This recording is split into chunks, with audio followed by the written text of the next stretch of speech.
ওই পিচ্ছি দাঁড়া, ওই ওই দাঁড়া, ওই হারামি, কথা শুনোস না? আরে আমার নাম পিচ্ছি না, অয়ন। আপনি আমারে পিচ্ছি বইলে ডাকেন কেন? আবার কথা বলিস দিব একটা। এদিকে আয়, দ্রুত এইদিকে আয়। ধর, আমার বইগুলো পড়ে যাচ্ছে, ধর। অয়নকে বারবার ডাকছিল মিতুল, কিন্তু অয়ন মিতুলকে জন্মের মতো ভয় পায়। মিতুল আর অয়ন বাসাতুতো ভাই বোন, মানে হলো এরা একই বাসায় থাকে। মিতুলরা বাড়িওয়ালি। অয়ন এবার অনার্স প্রথম বর্ষে পড়ে, আর মিতুল চতুর্থ বর্ষে। একই কলেজে পড়ে বটে। সেদিক থেকে মিতুল অয়নের সিনিয়র, মানে 3 বছরের বড় আপু। কিন্তু এই বড় আপুকে অয়ন জন্মের মতো ভয় পায়। শুধু অয়ন না, বাসার আর পাড়ার প্রায় সকলেই মিতুলকে ভয় পায়। কারণ মিতুল 8-10টা সাধারণ মেয়ের মতো নয়, বরং চলাফেরা অনেকটা পাড়ার বখাটে ছেলেদের মতো। সালোয়ার কামিজ মোটেই পরে না, ওই তো কুর্তি আর জিন্স, মাঝে মাঝে শার্ট প্যান্ট পরে। হাতে থাকে ছেলেদের মতো পেঁচানো চেন আর আংটি। চুলগুলো যদিও মেয়েদের মতো বড় বড় রেখেছে, তবুও হাবভাব মেয়েদের মতো নয় মোটো। মানে সে মেয়ে, কিন্তু ভাবে সে তার মায়ের একমাত্র পুত্র। যাই হোক, এই মেয়েটার কথাবার্তাও কিন্তু ছেলেদেরই মতন। মানুষের বলিষ্ঠ কণ্ঠের অধিকারী এবং সাহস দেখলে অবাক হতে হয়। অয়নকে দেখলে অযথাই খাটায়, মনে হয় টাকা পয়সা দিয়ে কিনে রেখেছে। মুখে মুখে কিছু না বলেও মনে মনে অয়ন প্রচুর বিরক্ত। মিতুলের সব কাজ করে দেয়, আর তা না করলে মিতুল যে কোনো মুহূর্তে ওকে ধরে 2-3টে কিল ঘুষি দিয়ে নাক ভোঁতা বানিয়ে দিতে পারে। মিতুল কলেজ থেকে ফিরছিল। অয়নও একটা বাস থেকে সেম স্টপেজে নামে। মিতুলের কাঁধে আর হাতে বই ও ব্যাগ ছিল, সেগুলো মিতুলের জন্য একটু ভারী হয়ে যায়। অয়নকে দেখতেই তাই মিতুল ডাকতে থাকে। অয়নও কোনো উপায় না পেয়ে ভদ্র ছেলের মতো মিতুলের বইগুলো হাতে নিয়ে নেয়। হাতে নিতে গিয়ে অয়নের হাত থেকে একটা বই পড়ে যায়। অমনি মিতুল মাথায় চাটি মেরে বলে, সে কি রে, বইগুলো পড়লো কেন বে? দেখে শুনে চলতে পারিস না নাকি? আর একটা বই পড়লে না পুরো কোলে করে দেব। মানে আর হবে না। ঠিক আছে, এবার চল। মিতুল আর অয়ন বাসে চলে আসে। অয়নের হাতে মিতুলের বই দেখে অয়নের মা আর চোখে তাকায়। এই মেয়েটাকে তিনি একটুও পছন্দ করেন না। মেয়েটা অসম্ভব সুন্দরী, কিন্তু ছেলেদের মতো নিজেকে বানিয়ে কি হাল করে রেখেছে নিজের। আর তার সাথে নিজের ছেলের চলাফেরা আরও আগে মেনে নিবেন না অয়নের মা। অয়নও জানে সেটা। অয়নের মা সামনে পড়তে মিতুল বলে ওঠে, সালাম খালা, কেমন আছো? বলি এইভাবে তাকায় আছো কেন গো? বেশি সুন্দর লাগছে আজকে। ছেলের বউ করবে নাকি? বদমাইশ একটা। এই অয়ন, ওর হাতে বইগুলো দিয়ে বাসায় আয়। না মানে উনি একা একা। একাই পড়বে, দিতে বলেছি দে তো। আর বাসায় আয়, কাজ আছে। নিজের ঘরের কাজকর্ম নেই, অন্যর কাজ করে বেড়াচ্ছে হাবা একটা। আয়।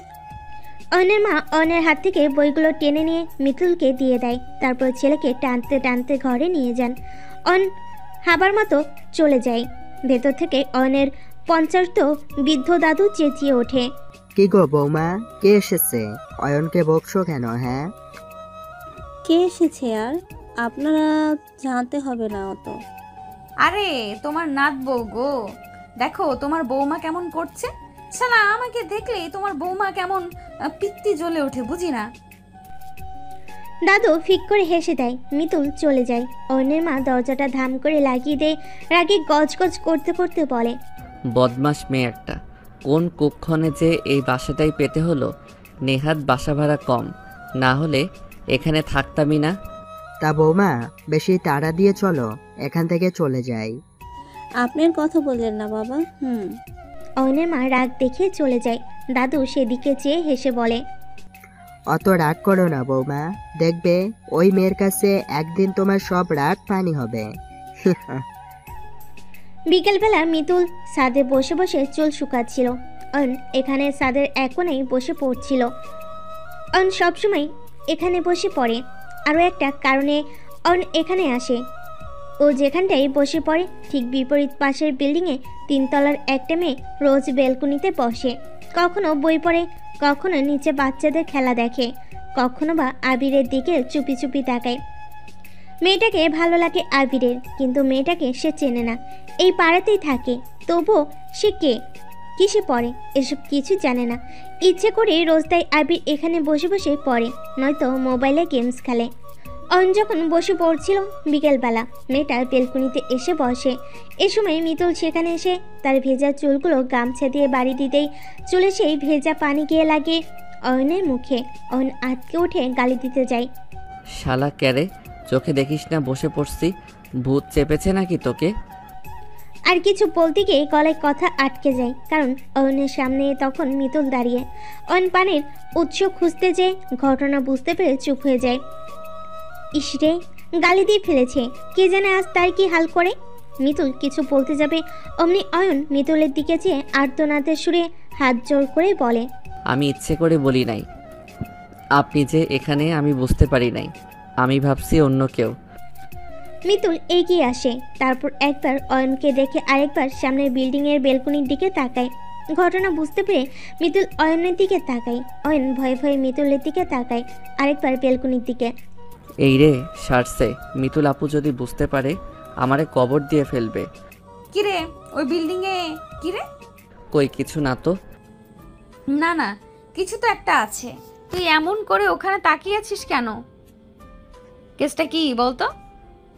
প্রতিদিন এখানে এই মেয়েটা বসে থাকে আর তুইও। কাহিনী কি বলতো? ওরে শালা রে, তুই আবার ওই মেয়েটার সাথে ইটিস পিটিস করছিস না তো? না না না মিতু আপু, এমন কিছু না, এমন কিছু না, সত্যি আমি জাস্ট এখানে বসে একটু পড়ি আর ভালো লাগে তাই। সত্যি বলছিস তো? সত্যি বলছিস? দেখিস কিন্তু আমাদের বাসায় এসব চলবে না, কিন্তু মনে রাখিস, একদম এইসব টালটু পাল্টু করলে মেরে পা হাতে ধরিয়ে দেব, মনে থাকবে? জি আপু, মনে থাকবে। অয়ন ভয় পেতে থাকে, মিতুল কাছে আসতে থাকে। অয়ন চোখ বুজে ফেলে। মিতুল অয়নের চিবুক ধরে দুষ্টামি করে বলে। অয়ন বইগুলো নিয়ে ধীরে ধীরে চলে যায়। মিতুল আবার বেলকুনিতে তাকায়, মেয়েটা আগের মতোই বসে আছে, চা খাচ্ছে, দেখতে বেশ সুন্দর লাগছে। মিতুল একবার নিজের জামা কাপড়ের দিকে তাকায়, তারপর কিছু একটা ভেবে নিজের মনে হেসে নিচে চলে যায়। পরদিন সকালবেলা অয়ন আর মিতুল দুজনে কলেজের উদ্দেশ্যে নামে। মিতুল অয়নকে দেখে শীষ বাজায়। অয়ন ভয়ে চলে যেতে থাকে। মিতুল দৌড়ে গিয়ে অয়নের ব্যাগ জাপটে ধরে বলে, ওই শালা কানে যায় না? থামতে বললাম না? হ্যাঁ বলো আপু। বলছি যে কলেজ যাচ্ছিস? হ। চল আমিও যাব, আমার সাথে চল। আরে না না, আমি পারবো, অযথা তুমি।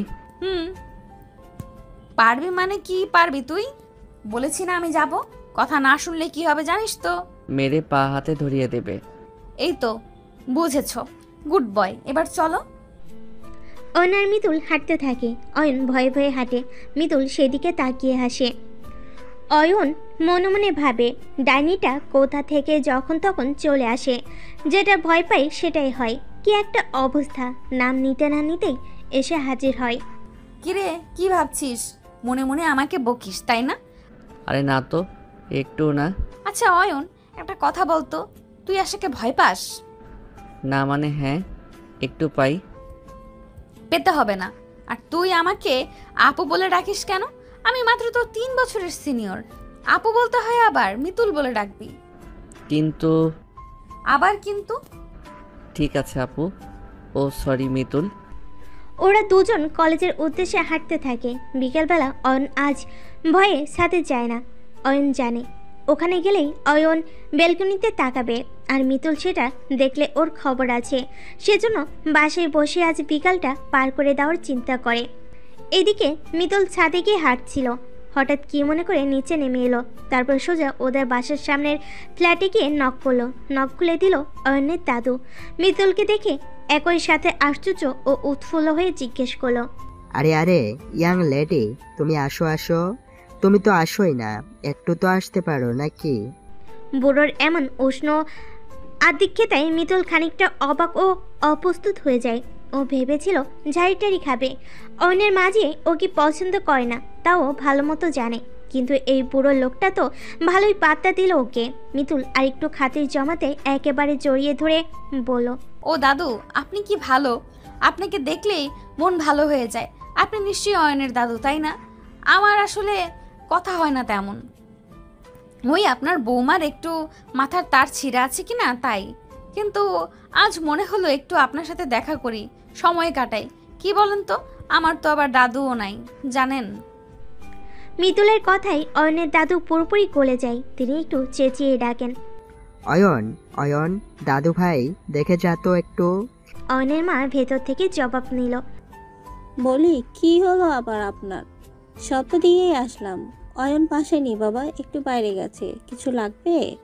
না না মা, কিছু লাগবে না, বাদ দাও। অয়ন নেই শুনে মিতুলের মনটা খারাপ হয়ে গেল। ছেলেটা প্রতিদিন এ সময় ছাদে থাকে, আজ নেই। কি হলো? আচ্ছা, ও ভয়ে আসা বন্ধ করেনি তো? সময় কাটছে না বলে বাইরে চলে গেছে, এটাই কি হতে পারে? মেবি অয়ন যেহেতু নেই এখানে থেকে আর কি করবে, কিন্তু বেরোলে যাতে ওর দাদু বুঝতে না পারে, বুঝলেই সমস্যা। দাদু, আমি তো ভুলে গেছি, আমার একটা ইম্পর্টেন্ট অনলাইন ক্লাস আছে জানো। ইস, এক্ষুনি জয়েন না করলে ওরা আমায় কিক মারবে। আমি বরং অন্য একদিন আসবো, কেমন? আরে আসলে কিছু খেয়ে নাও বস, গল্প করি। না দাদু, আজ সময় নেই। নিশ্চয়ই আরেকদিন আসবো, চিন্তা করবেন না। দাদুকে আর কিছু বলার সুযোগ না দিয়ে মিতুল বেরিয়ে পড়ে। দাদু মনে মনে হাসে। তিনি ভালো মতোই বুঝেন যে মিতুল কোন ক্লাস করতে বেরিয়েছে। তিনি মনে মনে হেসে দেন। মিতুল অলিতে গলিতে একটু হাঁটাহাঁটি করে, একটা সিগারেটের প্যাকেট বের করে সিগারেট জ্বালায়। সচরাচর মিতুল সিগারেট খায় না, কিন্তু যখন অতিমাত্রায় কিছু নিয়ে চিন্তা করে তখন দু একটা সিগারেট চালান না করলে তার হয় না। এই মুহূর্তে মিতুল অয়নের চিন্তায় পড়ে গেছে। কেন পড়েছে সেটা ও নিজেও জানে না। ওর শুধু মনে হচ্ছে যে অয়ন এ সময় ছাদে থাকার কথা, মিতুলের ওকে বই নিয়ে বসে পড়তে দেখার কথা। প্রতিদিন তাই হয়, আজ কেন অয়ন নেই? এ সময় হঠাৎ পাশের একটা গলিতে চিৎকার চেঁচামেচি শুনে মিতুল, কি হলো, কেসটা কি? এত সারের মতো চেঁচাচ্ছি কে? মিতুলের হঠাৎ মনে হলো এটা অয়নের গলা। মিতুল দৌড়ে গেল, গিয়ে দেখে পাড়ার কয়েকটা ছেলে মিতুলকে মারছে। মিতুল দৌড়ে গিয়ে কয়েকটার কলার ধরে কিছুক্ষণ রামলীলা চালায়, তারপর জিজ্ঞেস করে, কি বে, ওকে একলা পেয়ে কেলাচ্ছিস? আমাকে চিনিস কে? পা ভেঙে হাতে ধরিয়ে দেবো একদম। এলাকার পোলাপান খুব ভালো করে মিতুলকে চেনে। অয়নদের বাড়িওয়ালের একমাত্র মেয়ে সে। ওর বাবা ডিআইজি অফিসার, বাবা সৎ হলেও মেয়েটা হয়েছে গুন্ডা মেয়ে আর ডিআইজি বাবা। তারপর এলাকায় ওদের প্রতাপ। ভয় না পেয়ে উপায় আছে? একটা ছেলে কাঁপতে কাঁপতে বলে, আপু ইচ্ছে করে মারিনি, আসলে অয়ন এখানে দাঁড়িয়ে ওই মেয়েটাকে দেখছে, আর মেয়েটা আমার গার্লফ্রেন্ড, তাই এবার আপনি বলুন। মিতুল ছেলেটার কলার ছেড়ে দেয়, ইশারা করে ছেলেগুলোকে চলে যেতে বলে। ওরা যেতেই মিতুল অয়নের দিকে তাকায়। মিতুলের এই মুহূর্তে রাগ হচ্ছে প্রচুর। আশ্চর্য, অয়নের ইচ্ছে হতেই পারে কারোর দিকে তাকানোর, হোক কারোর গফ। অয়ন তাকে উকি মারতে পারে, কিন্তু মিতুলের কেন রাগ হচ্ছে? মিতুল রাগে দুঃখে অয়নকে বলে ওঠে, কিরে, এসবের মানে কি? হ্যাঁ, তুই আমাদের বাসায় থেকে এসব লুচুগিরি করিস? ছি ছি, এই জন্যই কি ছাদে বসতি? ওয়েট, আর এই জন্যই ছাদে গিয়ে দেখতে পারিসনি বলে আজ তুই বাসার নিচে নেমে ওরে শালারে তুই তো পুরো কেলো করে দিয়েছিস। তোকে তো কঠিন শাস্তি দিতে হবে। না আপু, আমাকে ছেড়ে দাও প্লিজ। আর বাসায় ভুলেও বলো না, মা মেরে ফেলবে একদম। আশার মা প্রেম একদম পছন্দ করেন না। তাই নাকি? ঠিক আছে, বলবো না। এখন বাসায় চল, আর এই আপুর ডিকশনারিটাও ক্লোজড কর আপাতত। আপুর ডাক শুনলে নিজেকে বুড়ি মনে হয়। অয়ন ভয়ে ভয়ে মিতুলের পিছনে হাঁটে। মিতুল খানিকটা হাঁটে, তারপরে থেমে হঠাৎ অয়নকে বলে, এই শোন, বলছি ওই মেয়েটারে আর কখনো লুকিয়ে দেখবি না, ঠিক আছে? অয়ন মাথা নাড়ায়। মিতুল হাসে। ওরা হাঁটতে থাকে। একটা ফুচকার দোকান দেখে মিতুল অয়নকে জিজ্ঞেস করে, খাবি? না। অয়ন মাথা নাড়ায়। মিতুল জোর করে নিয়ে যায়। তারপর দুজন মিলে ফুচকা খেতে থাকে। অয়ন ভয়ে ভয়ে মিতুলের দিকে তাকায়। মিতুল মুচকি হাসে। পরের দিন সকালবেলা মিতুল কলেজে যাওয়ার জন্য নিচে নামছিল। অয়নও নামছিল। হঠাৎ মিতুলকে দেখে থমকে যায় অয়ন। তারপর আবার দ্রুত উঠে উপরে চলে যায়, আবার কি মনে করে নিচে নামে। তারপর মিতুলকে একটা চোখ মেরে ভোঁতর দেয়। ঘটনার আশঙ্কিক কথায় মিতুল হা হয়ে যায়। মানে এই বলো ধাবাটা তাকে চোখ মারল, এটাও হয়? মিতুল মনে মনে হাসে। রাতে মিতুল বসে ফোনে গেম খেলছিল। তখন মিতুলের বাবা আসে। বাবা কি হলো, আসো, কিছু বলবে? মিতুলের বাবা এসে বসে। উনি রাজভারী মানুষ, তেমন কথা বলেন না, যা বলেন খুব ভেবে বলেন। মেয়ের রুমটার চারপাশে চোখ বুলান। পুরো ঘরে কিসব স্টিকার লাগানো, কিসব বিদেশি ছেলের ছবি। এরা নাকি কুস্তিগির, নাটক করে, মুভি করে। দেখেই বমি আসে। মেয়ের কি রুচি! এদের চিড়ি দেখেই মেয়েটা এমন অদ্ভুত সাজে। দিন দিন মেয়েটা মাত্রা ছাড়িয়ে ফেলেছে। কে বিয়ে করবে এমন কোলে? বিষণ্ণ মনে বলেন। শোন মিতুল, কাল একটু ঘরে থাকিস, কলেজে যাস না। তোকে দেখতে কিছু লোক আসবে। আমাকে দেখতে? আমি কি চিড়িয়াখানার পোষা প্রাণী নাকি দেখতে আসবে? বাবা আসতে বারণ করে দাও। তুমি না কি যে বলো। আমি মজা করছি না, তোমাকে দেখতে আসবে মানে তোমার বিয়ের সম্বন্ধে এসেছে, বুঝতে পেরেছো? কাল এরা কোণে দেখা করতে আসবে। বাবা তুমি পাগল হয়ে গেলে? বিয়ে আর আমি? কেন, তুমি কি মঙ্গল গ্রহে থেকে আসা এলিয়েনকে নাকি বিয়ে করার কথা শুনে এত অবাক হচ্ছ? শোনো বাবা, ওসব আমি পারবো না। আমি পড়াশোনা করব, চাকরি করব, ব্যাস। এসব আমাকে দিয়ে হচ্ছে না। সেসব বললে তো হবে না। তোমার মন মতো তুমি সবসময় চলেছ, কারো কথা শুনিনি। এখন বড় হয়েছ, তোমার প্রতি আমার দায়িত্ব বেড়েছে। আমি আমার কাজ করব। আগামীকাল ওরা দেখতে আসবে, কথা শেষ। কোনো ঝামেলা করলে আমাকে আর বাবা বলে পরিচয় দেবো না। ভেবো, তোমার বাবা মারা গেছে, তোমার সাথে আমার আলাপ শেষ। বাকি আলাপ তোমার মার সাথে। আসছি। মিতুলের বাবা চলে যায়। মিতুল রাগে কষ্টে ক্ষোভ ছেড়ে তার জিনিসপত্রের উপর। মানে ও বিয়ে করবে না, এটা কি ওর বাবা বুঝে না? আর এমন ছেলেকে কেন সে বিয়ে করবে, যার জন্য নিজেকে বদলাতে হবে? সে তো এমন কাউকে চাই যে ওকে ওর মতো করে মেনে নেবে, কোনো কারণ ছাড়াই ওকে ভালোবাসবে। বিকেলবেলা অয়ন এসে ছাদে বসে। আজ ওই মেয়েটাকে দেখা যাচ্ছে না। ধুর, দেখেও কী লাভ, ও তো অন্যের গার্লফ্রেন্ড। ওনের গার্লফ্রেন্ড দেখাও গুণা, ছিছি। মিতুল ছাদে ওঠে। আজ আর অয়নের দিকে তাকায় না। অয়ন হঠাৎ মিতুলকে দেখে চমকে ওঠে, কিন্তু আজ আর ভয় পায় না। গতকাল এই মেয়েটাই তাকে বাঁচিয়েছে। মেয়েটা ততটা খারাপ নয়, একটু রং তামাশা করে চলে, এই আর কি। কথা শ্রী নেই, এই যা। বাকি সব ভালোই, ওর মনটা নরম। মিতুলকে চুপ করে থাকতে দেখে অয়ন এগিয়ে যায়। মন খারাপ? অয়নকে দেখে মিতুল তাকায়, তারপর আবার সামনের দিকে তাকিয়ে দীর্ঘশ্বাস ফেলে। আগামীকাল আমাকে দেখতে আসবে। অয়ন আগ্রহী হয়ে বলে। বাহ, দারুণ তো। তারপর? তারপর আর কি, বিয়ে হয়ে যাবে। তো সে তো ভালো কথা, খুশির খবর। তার জন্য আপনার মন খারাপ কেন? আচ্ছা। এবার মিতুল অয়নের দিকে ঘুরে বিরক্ত হয়। এই ছেলে, তুমি কি বোকা? মাথায় কি ঘিলু নেই? কোনো মেয়ে বিয়ের কথা শুনে মন খারাপ কেন করে তুমি বোঝো না? আমি বিয়ে করতে চাই না। আপনি কাউকে ভালোবাসেন? চট করে অয়নের এই কথা শুনে মিতুল চমকে যায়। মিতুলের বুক বরাবর কপাটিটাতে কে যেন বেশ জোরে সোরে ধাক্কাতে শুরু করে। মিতুল নিজেকে কোনো মতে সামলে নিয়ে বলে। জানি না তো, বুঝতে পারি না আমি। অয়ন হাসে। বুঝতে পারেন না কেন? নাকি ভয়ে বলতে পারছেন না? ভালোবাসা এমন জিনিস হলে সাথে সাথে বলে দিতে হয়, না হয় সেটা হারিয়ে যায়। কথাটা বলে অয়ন পাশের বাসার বিল্ডিংয়ের দিকে তাকায়। সে মেয়েটা এখন আর বসে না। অয়নেরও মন খারাপ হয়। অয়নের কথা শুনে মিতুলের চোখের এক কোণে পানি জমে। সে কি আসলে সেই মানুষটাকে ভালোবাসে? বাসলেও কি তার ভালোবাসা কেউ মেনে নিবে? সমাজ কি বৈধতা দেবে তার যে অসম প্রেম? কিন্তু অয়নকে আর কিছু না বলে মিতুল চুপচাপ চলে যায়। অয়ন সেদিকে অবাক হয়ে তাকায়। এই মেয়েটা এত চুপচাপ হয়ে গেছে যেন অয়ন সেটা মানতে পারছে না। বলা যায় তার ভালো লাগছে না।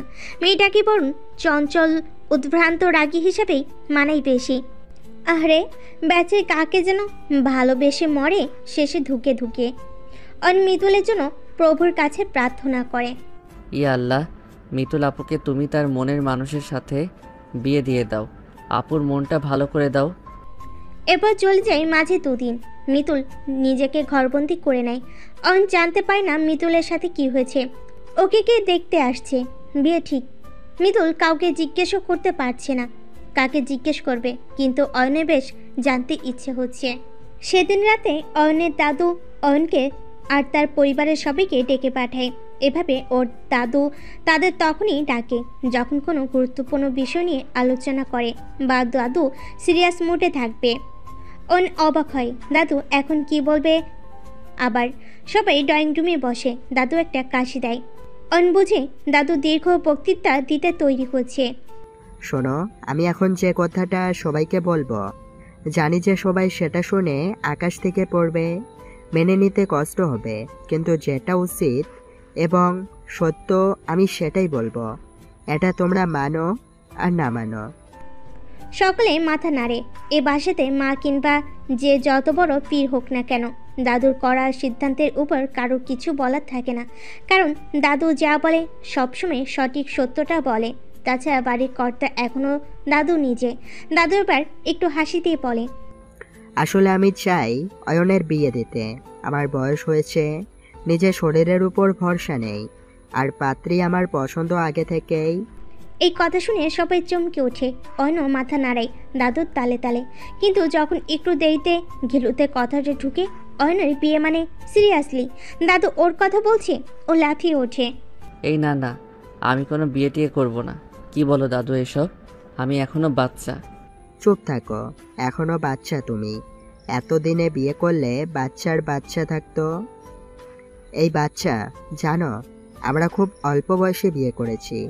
তোমার বাবাকে তো 10 পাস করে বিয়ে দিয়েছি। অবশ্য তোমার মা বিষ খেয়ে মারা যাবে বিয়ে না করলে, তাই বিয়ে দিতে বাধ্য হয়েছি। অয়নের মা মাথা নিচু করে। তিনি লজ্জা পান, বুঝতে পারেন শ্বশুর সিদ্ধান্ত নিয়ে ফেলেছে। এখন কিছু বলতে গেলে তিনি তার পুরনো কথা উঠিয়ে তাকে লজ্জা দিবেন। তবু একটু রাগী কণ্ঠে সামলে নিজেকে বলেন, কিন্তু বাবা, আমরা করেছি বলে অয়নও আর পাত্রীকে। মিতুল, কোন মিতুল? পাশের বাসার মিতুল, মানে বাড়িওয়ালির মেয়ে। সবে একসাথে চেঁচিয়ে ওঠে। কি মিতুল মানে ওই মেয়েটা যে ছেলের মতো বকাটের মতো কথাবার্তা বলে, চলাফেরা করে, আর অয়নের চেয়েও বয়সে বড়? বৌমা, মানুষকে এভাবে বলো না। তার মানে বাবা, আপনি পাগল হলেন? ওই মেয়েটার সাথে আমার ছেলের বিয়ে দিবেন আপনি? না বাবা, সরি, এটা আমি মানতে পারবো না। আপনি বড় বলে যা তা বলবেন আর ভয়ে সব মেনে নিব, তা হবে না। হ্যাঁ, আমরা করেছি তাই বলে জেনে বুঝে আপনি আমার ছেলেকে জলে ফেলে দিবেন, তা তো হবে না। হ্যাঁ, আপনার নাতে আপনি বিয়ে দেবেন, কিন্তু আর মেয়ে পেলেন না, ওই মেয়েকে আমি মানব না। হ্যাঁ দাদু, আমিও না। উনি আমার বড় আপু, কি করে হয় এসব? দাদু হাসে। জানি এই রিয়েক্ট করবে। আমি অবাক হচ্ছি না। সোহেল মানে তোমার বাবার সাথে কথা ফাইনাল। তোমার বাবারও ওকে পছন্দ। আর সবচেয়ে বড় কথা, মিতুলের বাসা থেকে প্রস্তাবটা আসছে। ওদের পরিবারটা বেশ ভালো। মেয়েটাকেও আমার ভালো লাগে। মানছি মেয়েটা একটু অদ্ভুত, কিন্তু ব্যাপার না, সব ঠিক হয়ে যাবে। মিতুলের বাসা থেকে মানে মিতুল তো অন্য কাউকে ভালোবাসে। কোনো মিস্টেক হচ্ছে মেবি। না, আমাকে কথা বলতে হবে ওর সাথে। এসব শুনতে আর ভালো লাগছে না। ওরা কিছু বলতে চায়। আজ সন্ধ্যায় ওদের বাসায় যাব আমরা। কেউ কোনো সিন ক্রিয়েট করবেন না। আমার কথাই শেষ কথা। আর মানতে পারবেন না যে সে বাসা থেকে চলে যেতে পারো। আমি অনেক ভেবে এ সিদ্ধান্ত নিছি। বয়স কোনো ব্যাপার না। সিনিয়র মেয়েকে বিয়ে করা পাপ নয়, আমিও করেছি।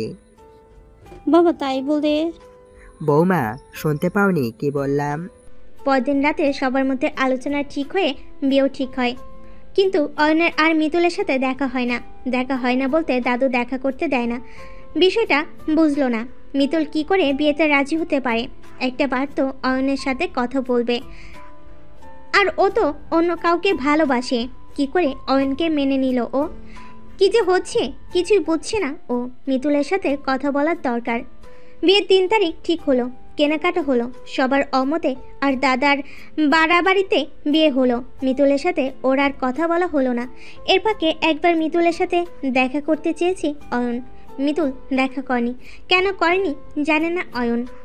যাই হোক, বিয়ের রাতে মিতুল ঘোমটা দিয়ে বসে আছে। অয়নকে ভেতরে জোর করে পাঠানো হলো। অয়ন ভাবতেই পারছে না যে মেয়েটাকে আপু বলতো, যে ওর 2 বছরের সিনিয়র, সে এখন ওর বিয়ে করা বউ। অয়ন ভেতরে ঢুকতেই ঘোমটার ভেতর মিতুল নড়চড়ে বসলো। অয়ন সামনে এগোতেই মিতুল এসে সালাম দিল। অয়ন ভেবাচেকা খেয়ে গেল। মিতুল তারপর এক গ্লাস দুধ এগিয়ে দিল। দুধ হাতে নিয়ে হাঁ করে অয়ন বলল, এসব কি? কি মানে? আপনার দুধ? কি? আর আপনি আমাকে আপনি করে বলেন কেন আপু? আপনি তো আমার বড়। অয়নের কথা শুনে মিতুল এক ঝটকায় ঘোমটা সরিয়ে কলার ধরে বলে, শালা ইয়ার কি করিস? আমাকে বিয়ে করার জন্য 3 ঠ্যাঙে লাফালি, এখন আপু মারানি হচ্ছে না? কি বলেন? কে আপনাকে বিয়ে করার জন্য লাফাইছে? কে আর তুই? আর কি আপনি আপনি করছিস? ও, আমিও তো তুই তুকারি করছি, সরি মাথাটা গরম হয়ে যায়। বলছি তুমি তো বিয়ের জন্য পাগল হলে, তবে আবার এত নাটক কেন? আমি বিয়ের জন্য পাগল? কে বলছে? তোমার দাদু। ওই বুড়োটা একটা বদের হাড্ডি, আমার জীবন ছাড়খাড় করে দিল। মানে কি? মানে আমি আপনাকে বিয়ে করতেই চাইনি, বুড়ো ইমোশনাল ব্ল্যাকমেল করে বিয়ে দিয়ে দিছে, তাই বাধ্য হয়েছি। কিন্তু আপনি কেন রাজি হইলেন? আপনি আমার বয়সে বড়, এসব কি হয়? মিতুল হাঁ হয়ে যায়। পড়তে পড়তে নিজেকে সামলে নেয়। মানে তুমি আমাকে পছন্দ করো না? অয়ন অবাক হয়। না, কোনো পছন্দ করারও কি এক কথা? না, কেন পছন্দ করব? করারও কি কথা? আপনি আমার বড়, আমি কোনো দিন ওই নজরে আপনার দিকে তাকাইনি। আচ্ছা ভালো কথা, আপনি রাজি হলেন কেন? তোমার দাদু বলেছিল আর আমিও। আপনিও? না কিছু না। বলুন। বললাম তো না কিছু না। আচ্ছা রাত হয়েছে, আপনার কিছু লাগবে? না। তাহলে শুয়ে পড়ুন। কিন্তু এই আপনি আপনি কেন করছো? বললাম না আপনি করে ডাকা যাবে না। অয়ন কিছু বলে না, সোফায় গিয়ে ঘুমাতে যায়। মিতুল তখন অয়নের হাত ধরে বলে, ওই কই যাস? এ কি আবার তুই তোকারি হয়েছে আবার? তুই আমার বর, পিচ্ছি বর, আর আমার বর আমার কাছে শুবি। তুই সোফায় কেন যাস? আয় খাটে আয়। আজ বাসর রাত, আমার সাথে বাসর করবি। তা না, তুই ওসব হচ্ছে না।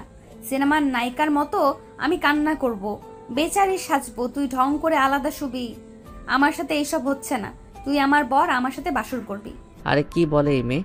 মাথায় সমস্যা নাকি আপনার? আমি বউ বলেই মানি না আপনাকে। সিনিয়র মেয়ে বউ হয় নাকি? আবার বাসর? স্বপ্নেও হচ্ছে না আপনার আমার বাসর। ওসব ভুলে ঘুমান। হচ্ছে না স্যার, দাঁড়াও দেখাই। মিতুল ওর বুক থেকে শাড়ি ফেলে দেয়। অয়ন হাঁ হয়ে থাকে। সম্বিত ফিরে পেতেই চেঁচিয়ে ওঠে। মিতুল ওর মুখ চেপে ধরে। বেটা তুই বাসর করবি না তো 14 গোষ্ঠী করবে। মিতুল অয়নকে জড়িয়ে ধরে, তারপর একটা ধাক্কা মেরে খাটে ফেলে দেয়। অয়ন আল্লাহ আল্লাহ ডাকতে থাকে। আল্লাহ, এই মেয়ের হাত থেকে আজ আমায় বাঁচাও।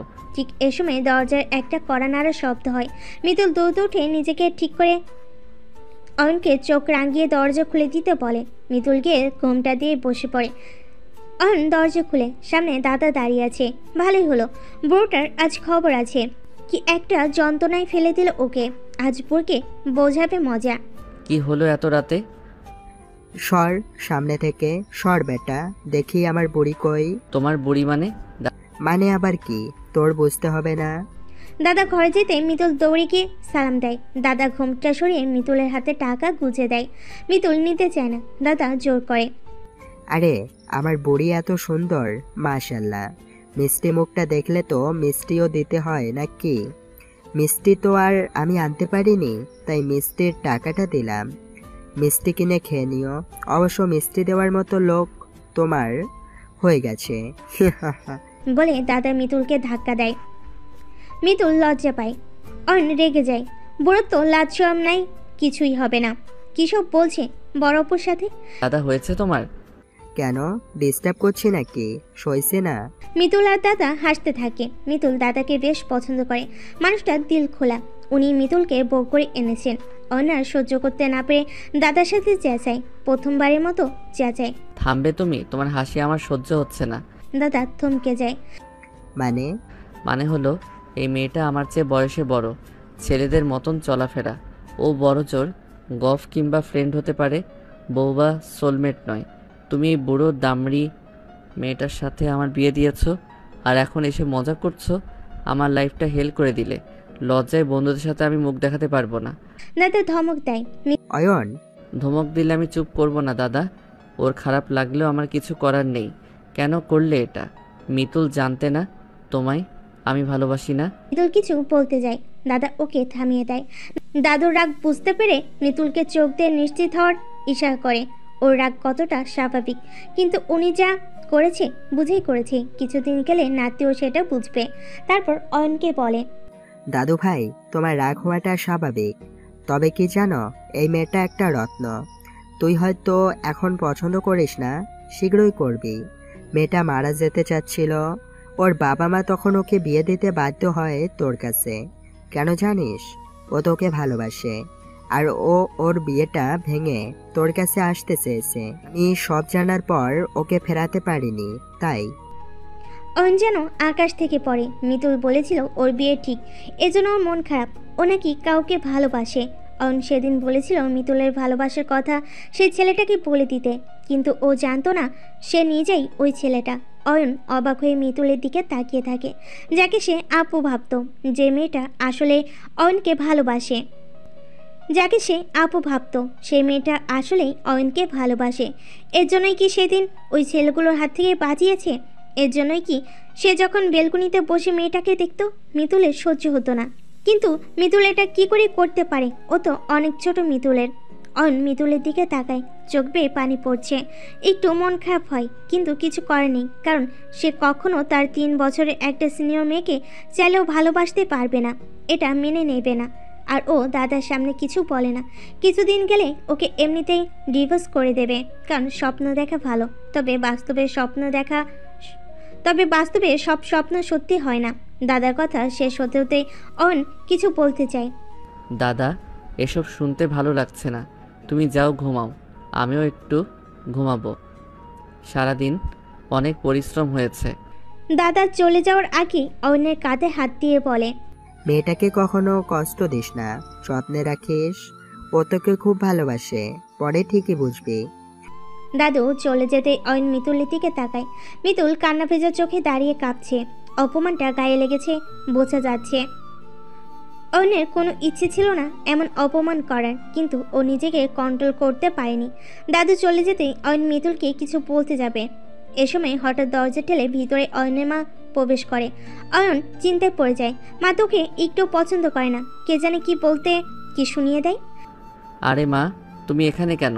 সারাদিন কত ধকল গেছে, যাও গিয়ে ঘুমাও। সর, আমাকে কথা বলতে দে, সর সামনে থেকে। মা এগিয়ে যায় মিতুলের দিকে। মায়ের পেছনে ছোট ভাই রাফি, বাবা আর কিছু মেয়ে ও আত্মীয় স্বজন ছিল। মিতুল একটু ঘাবড়ে আছে সবাইকে দেখে। অয়ন অবাক হয়ে আছে, এই প্রথম মেয়েটাকে এমন ভয় পেতে দেখছে। মিতুলের জন্য খানিক মায়াও লাগছে। মার সামনে গিয়ে মিতুলের থুতনিটা ধরে ঘুরিয়ে ঘুরিয়ে দেখে খুব বিশ্রী মুখভঙ্গি করে বলে, ছি ছি ছি, আয়নায় দেখছো তোমাকে কত বয়স্ক লাগে? আমার বাবুর সাথে মানাবে তোমায়? আমার শ্বশুরটাকে কি জাদু করেছো কে জানে। যাই হোক, এই মেয়ে এই রাত করে আবার আমার ছেলের সাথে ঝগড়া লাগছো, তাই না? এমন চেঁচালো কেন অয়ন? ছেলেটা লাইফ তো খাইছো বিয়ে করে, এবার কি চেঁচিয়ে মাথাটাও খাবে নাকি? মায়ের এমন আচরণে ঘরের সবাই স্তম্ভিত হয়ে যায়। মিতুলের চোখ বেয়ে ততক্ষণে পানি গলগলিয়ে পড়ছে। কেউ ভাবে উনি অয়নের মা এমন আচরণ করবে, তবে অয়নের মায়ের কাছে বেশ ভালো লাগছে। এমনিতেই তিনি মেয়েটাকে পছন্দ করেন না একটু। তার উপর তার ঘরে উড়ে এসে জুড়ে বসে ছেলের লাইফটা শেষ করলো। একটু কথা শোনাবে না তা হয়? অয়নর মাকে ঠেলে একদিকে নিয়ে ফিসফিস করে বলে, মা, কি যাতা বলছো তুমি? চারপাশে মানুষ মিতুলকে কিভাবে দেখছে, যাও তুমি। আরও চেঁচাচ্ছে না, আমি অযথাই চেঁচাইছি। যাও তো, যাও এবার। যাব মানে? তোকে বশ করে ফেলেছে? অয়ন বিরক্ত হয়। অয়নের বাবা এবার অয়নের মাকে টেনে রুম থেকে বাইরে বের করে নিয়ে আসে। হয়েছে, বহুত বলছো। মা মিতুল, তোমার মায়ের মাথাটা একটু বেশি গরম, তাই যা তা বলছে, তুমি মনে কষ্ট নিও না। এই অয়ন, দরজাটা লাগা, হাঁ করে চেয়ে আসিস কেন? অয়নের মা আরও কিছু বলতে চায়, অনেকে জোর করেও সরানো যাচ্ছে না, কিন্তু অয়নের বাবা আর রাফি এক প্রকার টেনে হিঁচড়ে নিয়ে যায়। মিতুলের মাটিতে মিশে যেতে ইচ্ছে হচ্ছে। জীবনের প্রথম তাকে এত অপমানিত হতে হলো।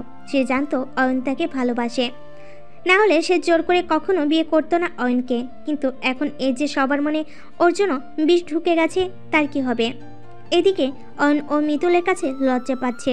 ওর পরিবার যা অপমানটা করলো মিতুলকে, অয়ন যে কীভাবে তাকাবে ওর দিকে। অয়ন আস্তে আস্তে মিতুলের কাছে গিয়ে দাঁড়িয়ে আমতা আমতা করে বলে, আম্মার জন্য মাপ চাই। কিছু মনে করবেন না, রাত হয়েছে, যান ঘুমিয়ে পড়ুন। মিতুল কিছু বলে না, চুপচাপ মাথা নাড়ায়। তুমি? আমিও যাচ্ছি। অয়ন বিয়ের পাঞ্জাবি পাল্টায়, মিতুলও শাড়ি পাল্টে একটা সালোয়ার কামিজ পরে নেয়। এরপর অয়ন মিতুলের দিকে তাকিয়ে একটা মিষ্টি হাসি দেয়। মিতুলও মৃদু হাসি দেয়। তারপর দুজন লাইট অফ করে শুয়ে পড়ে। তবে ঘুম কারোর চোখেই আসে না। তারা দুজনেই চিন্তা করছে এই অনিশ্চিত ভবিষ্যৎ কি, কতকাল বইবে তারা এই বোঝা। আদৌ কি সম্ভব? কি হবে শেষ পর্যন্ত? সকালবেলা মিতুল ঘুম থেকে উঠে দেখে সবাই রান্নাঘরে, কেউ কথা বলছে, বাচ্চারাও হইচই করছে, খেলছে। অয়ন ততক্ষণে উঠে টিভি দেখতে বসে গেছে। দাদু পাশেই বসে আছে। মিতুলকে দেখে দাদু উঠে আসে। ঘুম ভাঙলো না দাদু ভাই? হ্যাঁ দাদু। এ সময় অয়ন মিতুলের দিকে তাকায়। মিতুল একটা কুর্তি আর জিন্স পরে চুপচাপ দাঁড়িয়ে আছে। বোঝা যাচ্ছে ইতস্তত ফিল করছে। অয়নের মা হঠাৎ মিতুলের দিকে তাকায়। অমনি দৌড়ে এসে তিনি মিতুলের পোশাক দেখে মাথায় হাত দিয়ে বসে পড়েন। মিতুল আতঙ্কে ভয়ে চারপাশে তাকায়।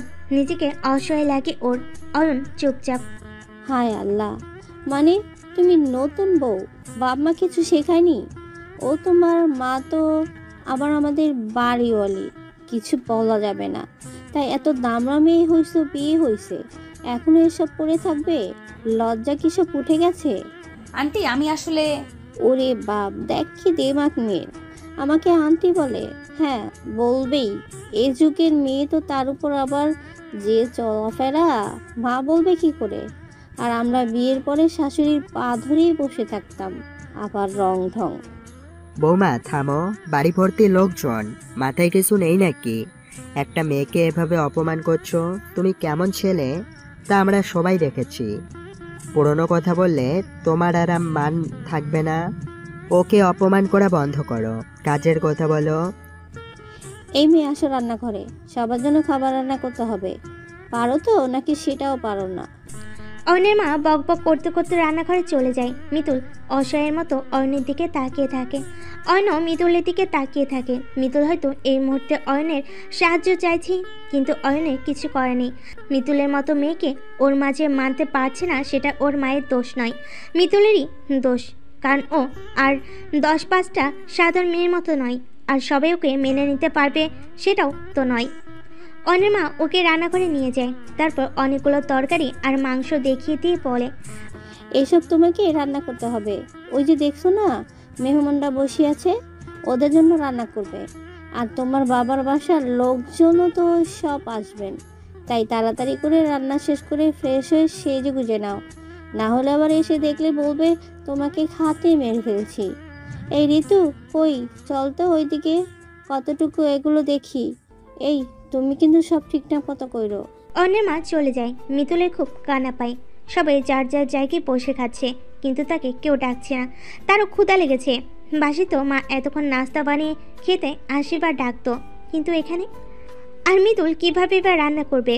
ও তো জানে না রান্না বান্না কীভাবে করে। ও তো সারা জীবন নিজের মতোই চলেছে, রান্নাঘরের কাছে পাও মারায়নি, সাধারণ নলেজটুকুও নাই এটা নিয়ে। তাহলে মিতুল কিছুক্ষণ চুপ করে বসে থাকে। এ সময় দাদু আসে। কে দাদু, মনটা খারাপ? আচ্ছা, তুমি তো নাস্তা করোনি সোনা। আসলে বাসায় অয়নের মাই সব করে, এখন একটু রাগ, তাই তোমার সাথে এমন করছে। আমার অয়ন হচ্ছে বাচ্চা মানুষ, ও বুঝতেছে না কিভাবে কি করবে, তাই একটু এদিক সেদিক হচ্ছে। তুমি ভেবো না, আমি আছি, আমার ছেলে আছে, তোমার সাথে কখনো খারাপ হবে না, আমরা হতেই দেব না। তবে হ্যাঁ, একটু কষ্ট সইতে হবে, আস্তে আস্তে সব ঠিক হবে। নাও সোনা দাদু, এই খাবারটা খাও। এ সময় হঠাৎ অয়নের মা রুমে ঢুকে। মিতুল ভেবাচাকা খায়। দেখলে আমি কি বোকা, বকবক করেছি, এখানে এসে বসায় রাখছি, কিন্তু তোমাকে খাবার দেইনি। আসো তোমাকে খাইয়ে দিই, নাস্তা এনেছি। দাদু মিতুলকে ধাক্কা দিয়ে ইশারা করে। দেখলে কি বলেছি না? দেখো আবার এসে গেছে তোমাকে খাওয়াতে। নাও এবার শাশুড়ির মনটা নরম করো। অয়নের মা বসে আর মিতুল হাঁ করে। মিতুলের চোখে পানি টলমলো করছে। দূর থেকে অয়ন সব দেখছে, ওর কাছে দেখতে ভালোই লাগছে। কিন্তু সমস্যা একটাই, ও সিনিয়র, আর অয়ন কখনো সিনিয়র মেয়েকে মানবে না। ওই জন্যই একে ছেড়ে অন্য জুনিয়রকে বিয়ে করবে, তাও না। খাওয়া শেষ হলে অয়নের মা চলে যান। দাদু হেসে বলে, আমার খাবারটা আর খেলে না, শাশুড়িটাই খেলে। মিতুল হেসে দেয়। দাদুর হঠাৎ একটু ব্যথা ওঠে। অয়ন আর মিতুল দ্রুত দৌড়ে দাদুকে রুমে দিয়ে আসে। অয়ন উঠে আসার সময় দাদু অয়নের হাত ধরে। দাদু, এই বুইটাকে কখনো কষ্ট দিস না, তাহলে আমি কষ্ট পাবো। কারণ আমি জানি তোরা কেউ হিরে না চিনলেও আমি চিনেছি, ও আমার হীরের টুকরা। দাদু, তুমি শান্ত হও, বিশ্রাম করো, আমি মিতুলের কাছে যাচ্ছি। অয়ন আর মিতুল রান্নাঘরে চলে আসে। মিতুল কি করবে বুঝে উঠতে পারছে না। তারপর হঠাৎ মিতুল ইউটিউব সার্চ করলো আর সেভাবেই কাজ শুরু করলো। অয়ন শুধু প্রথম থেকে শেষ পর্যন্ত দাঁড়িয়ে দেখলো যে মেয়েটা জীবনে কোনোদিন এক প্লেট পানি ফেলে খায়নি। একেবারে প্রথম দিনে সম্পূর্ণ নতুন একটা জায়গায় কোনো অভিজ্ঞতা ছাড়াই একা রান্না করে যাচ্ছে। ও প্রচুর ঘামছে, চুল সামনে আসছে, আবার সরাচ্ছে, আবার কাজ করছে। পাশে যে অয়ন সেটা বোধহয় সে জানেই না। অয়ন অবাক হতে হতে মুগ্ধ হয়ে তাকিয়ে আছে। এমন একটা মেয়ে সব পারে। বা রান্না শেষ হয়, অয়ন তখনও দাঁড়িয়ে।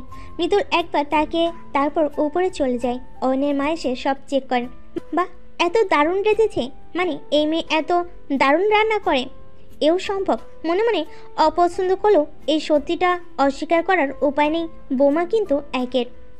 একটু পর সব মেহমান চলে আসে। মিতুল তৈরি হয়ে নিচে নামে। মিতুলকে দেখে সবাই টাসকি খেয়ে যায়, বিশেষ করে অয়ন আর অয়নের মা।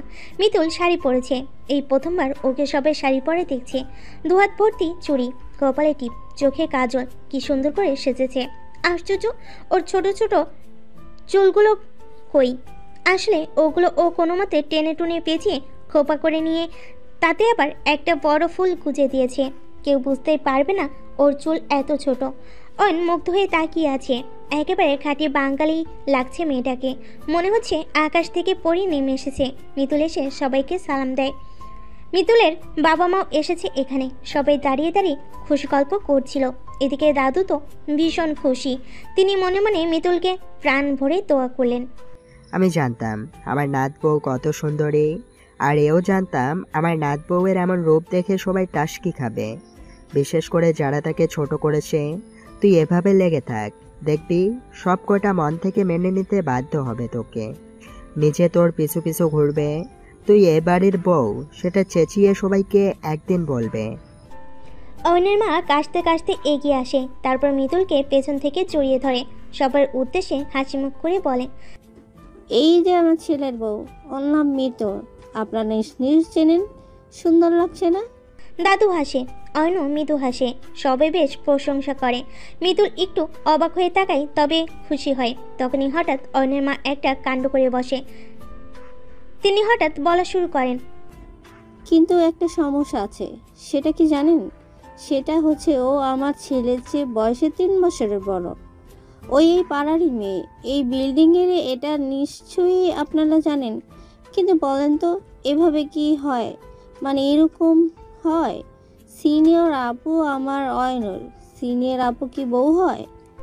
আর ও তো পুরো একটা ছেলে, ওরে বউ হিসেবে কে মানবে? বলেন তো কি করি? এসব কি ভাবি? মেয়ে আপনার ছেলেকে না পেলে মরে যাবে, তাই বিয়ে দিয়েছি। কিন্তু আপনি এমনভাবে অপমান করছেন যেন আমার মেয়েকে কেউ বিয়েই করতো না।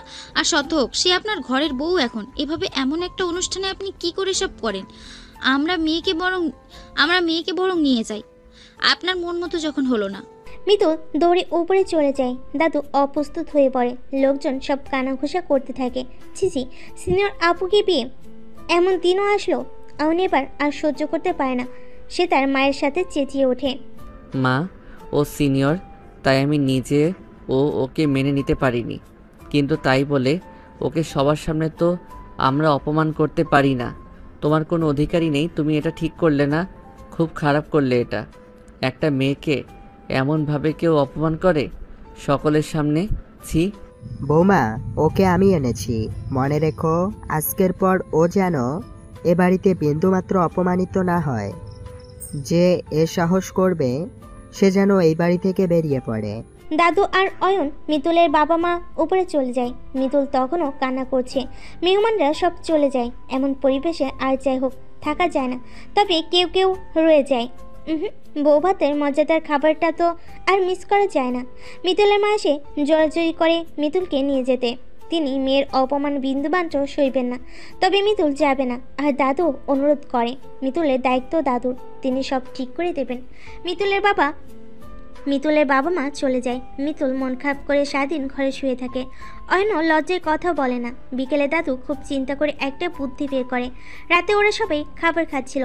দাদু তখন বলে ওঠে, আমি খুব ভেবে সিদ্ধান্ত নিলাম যে মিতুল আর অয়নকে কিছুদিন বাইরে ঘুরতে পাঠাবো, মানে আমার এক বন্ধুর বাড়িতে।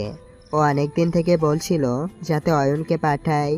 অয়ন এখন বিবাহিত, বউ নিয়ে যাবে। গেলে ওই জায়গাটা খুব সুন্দর, গেলে সবার মন ভালো হয়ে যাবে। সবাই অবাক হয়ে যায়। মিতুল অয়ন একসাথে চেঁচিয়ে ওঠে, অয়স কি? কখনো না। বাবা আপনি কি সব বলেন? মানে ওরা ঘুরতে বেরোবে? না না, এটা আমি হতে দিতে পারি না। আশ্চর্য, কেন পারবে না? ওর স্বামী স্ত্রী যেতেই পারে, ওরা স্বামী স্ত্রী যেতেই পারে। আর তোমার থেকে কেউ মত জানতে চায়নি, আমি আদেশ করেছি ওরা যাবে, বাস, কথা শেষ। আর কেউ কোনো কথা বলবে না। এ আলাপ এখানেই বন্ধ। পরের দিন সকালবেলা ওদের হানিমুনের উদ্দেশ্যে দাদুর সেই বন্ধুর বাড়িতে পাঠানো হলো। অয়ন এখানে প্রথমবারের মতো এলো, তাই রোডঘাট তেমন চেনে না। অয়ন বাড়ি থেকে আসার সময় ওর মা কান্না করেছিল। অয়ন কাছে গিয়ে মায়ের হাত চেপে ধরে আলতো চাপ দিয়ে বলেছিল, চিন্তা করো না মা, ওকে আমি ওখান থেকে এসেই ডিভোর্স দিয়ে দিব। সিনিয়র মেয়ে কখনো আমার বউ হবে না। অয়নের মায়ের মুখে হাসি ফুটে, তবু তিনি পুরোপুরি নিশ্চিত হতে পারে না। এ যুগের ছেলেপেলে বলা যায় না কখন কি মতি ওঠে। সারা পথ অয়ন বা মিতুল কেউ কারোর সাথে কথা বলে না। মিতুলের বেশ মন খারাপ।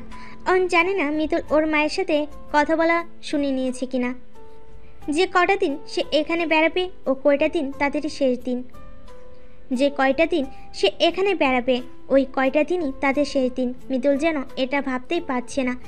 পথে একবার মিতুল অয়নকে গাড়ি থামাতে বলল। মিতুল তখন হাঁপাচ্ছে। অয়ন ব্যস্ত হয়ে জিজ্ঞাসা করলো, কি হলো মিতুল, কোনো সমস্যা আপনার? গাড়িটা থামাও প্লিজ। কিন্তু কেন? আমার পেট্রোলের গন্ধ সহ্য হয় না, বেশিক্ষণ কোনো গাড়িতে চড়তে পারি না। একটু অফ দাও, আমি বরং বেরিয়ে একটু ফ্রেশ হই, দেন স্টার্ট করো, তোমার যদি সমস্যা না থাকে। আচ্ছা ঠিক আছে, চলুন বের হই। অয়ন গাড়িটা থামে। অয়ন যেখানে যাচ্ছিল সেই রাস্তাটা ছিল পাহাড়ি রাস্তা। ও রোডঘাট চিনে না, কিন্তু দাদুর বলার ঠিকানা আর ম্যাপের সাহায্য নিয়ে মনে হচ্ছে ঠিক মতো এগোচ্ছে। ম্যাপ বলছে ওদের যেতে আরও বেশি দেরি নেই, খুব বেশি হলে 1 ঘন্টা হবে। এখানে মেয়েটাকে থামতে হলো।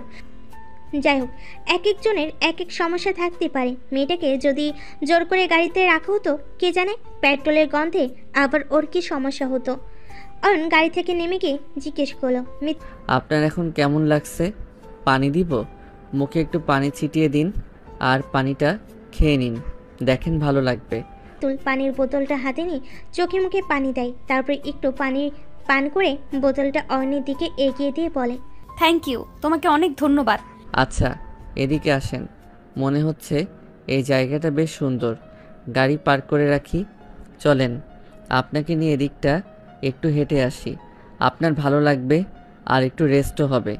এমনিতে আমাদের গাড়ির ড্রাইভার আমরা নিজেরাই, আমাদেরকে তাই কেউ কিছু বলারও নাই। কিন্তু গাড়ি যদি কেউ নিয়ে যায়? আপনি বড্ড বোকা আছেন। এমনিতে আমার থেকে বয়স বেশি, কিন্তু বুদ্ধি অত বেশি না আপনার। আমি এত বোকা নাকি গাড়ি এভাবে ফেলে রাখবো? গাড়ির চাবি আমার কাছে না। ও আচ্ছা, চলুন। মিতুল লজ্জা পায়। আসলেই তো শুধু বয়সের বড়, বুদ্ধিতে ও একটু বড় না। কেমন বোকা বোকা কথা বলে। ওরা দুজন একটু সামনের দিকে এগিয়ে যায়, যেখানে বেশ বড় বড় পাহাড় আছে আর পাহাড় থেকে ঝর্ণার পানি নিচে নামছে। এত অপূর্ব দৃশ্য দেখে মিতুলের যেন হারিয়ে যেতে ইচ্ছে হয়। মিতুল বেশ খুশি হয়ে যায়। ছোট থেকে তার পাহাড়ের চড়ার খুব শখ ছিল, কিন্তু সেটা কখনো পূরণ হয়ে ওঠেনি। আজ এত কাছ থেকে পাহাড়ে চড়বে, তাও প্রিয় মানুষটার সাথে। এই সুযোগ তো মিস করা যাবে না। মিতুল আর 7-5 না ভেবে দৌড়ে পাহাড়ের কাছে চলে যায়। অনমোটো ভাবিনি মিতুল এমন একটা কাজ করবে। মিতুল পাহাড়ে উঠে ঘুরতে শুরু করে, তারপর চিৎকার করে তার আনন্দ প্রকাশ করে। অয়ন পেছন পেছন দৌড়ে যায়। কে জানি আবার কি করে বসে। যদি পড়ে টরে যায়, যা সন্দেহ করেছিল তাই হয়েছে। বেশি আনন্দ প্রকাশ করতে গিয়ে আর একটুর জন্য পড়ে যেতে নিয়েছিল, তখনই অয়ন ওকে ধরে ফেলে আর একে অপরকে জাপটে ধরে পায়ের নিচে নামতে থাকে। তারপর একটু মাটিতে গিয়ে পড়ে যায় মিতুল। তখন অনেকক্ষণ অয়নের দিকে তাকিয়ে থাকে। অয়নও মিতুলের দিকে তাকিয়ে থাকে। হুঁশ ফিরতেই দুজন দুজনকে ছেড়ে দেয়। মিতুল উঠে নিজের জামা কাপড় ঠিক করা শুরু করে। অনেকটু রাগ দেখিয়ে বলে, আপনার মাথা ঠিক আছে তো? এমন কেউ করে? এখন যদি আপনি পড়ে যেতেন তবে কি হতো?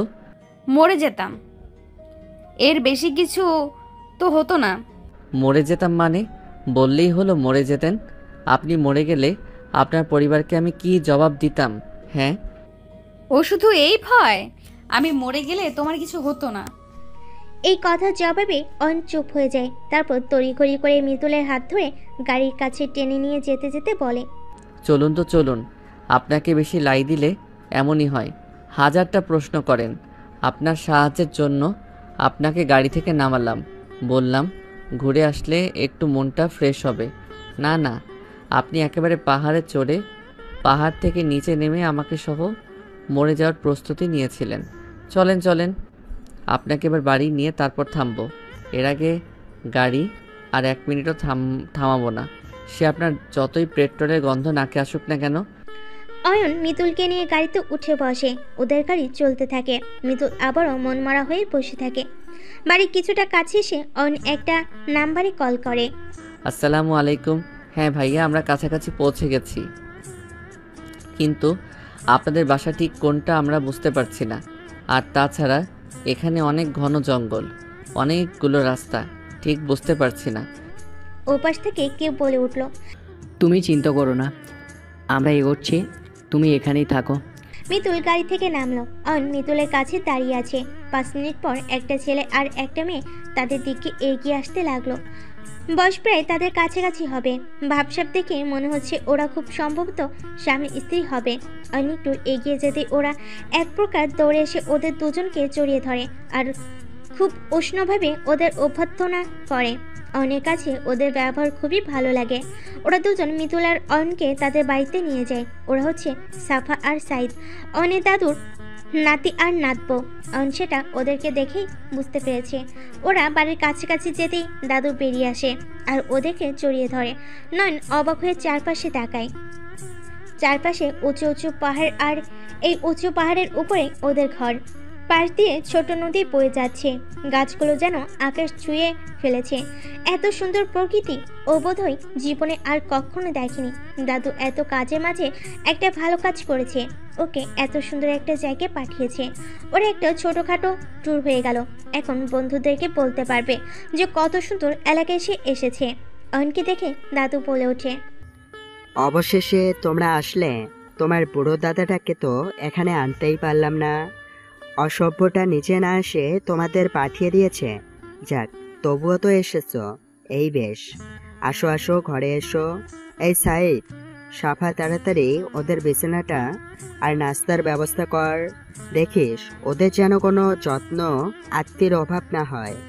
ওরা এখানে একটা সপ্তাহ থাকবে, সেটা যাতে খুব আনন্দ সহকারে থাকতে পারে, বুঝেছিস? আহ দাদু, এমন ভাবে বলো কেন? ওরা তোমার যেমন মেহমান, আমাদেরও তো মেহমান। তুমি এমন ভাবে বলতেছো, মনে হইতেছে আমরা তোমাদের চাকর। আর ওদের কেন যত্ন করব না? এখন আমার আর একটা নাতি আর নাতবো চলে এসেছে। তোরা তো সবসময় আমার কাছেই থাকিস, তাই এখন তোদের থেকে ওদের আমি বেশি ভালোবাসবো। অয়ন আর মিতুল হেসে দেয়। সাফা আর সাইদও হেসে দেয়। দাদুর কথা মতো সাফা আর সাইদ ওদেরকে একটা রুম দেখিয়ে দেয়। এই যে এই রুমটা হচ্ছে তোমাদের, তোমরা এখানটাই থাকবে। সব কিছু আছে, কিছু লাগলে কেবল আমাদের একবার ডাকবে। ব্যাস, বান্দা হাজির। মিতুল অয়ন হাসে। ওরা নিচে চলে যায়।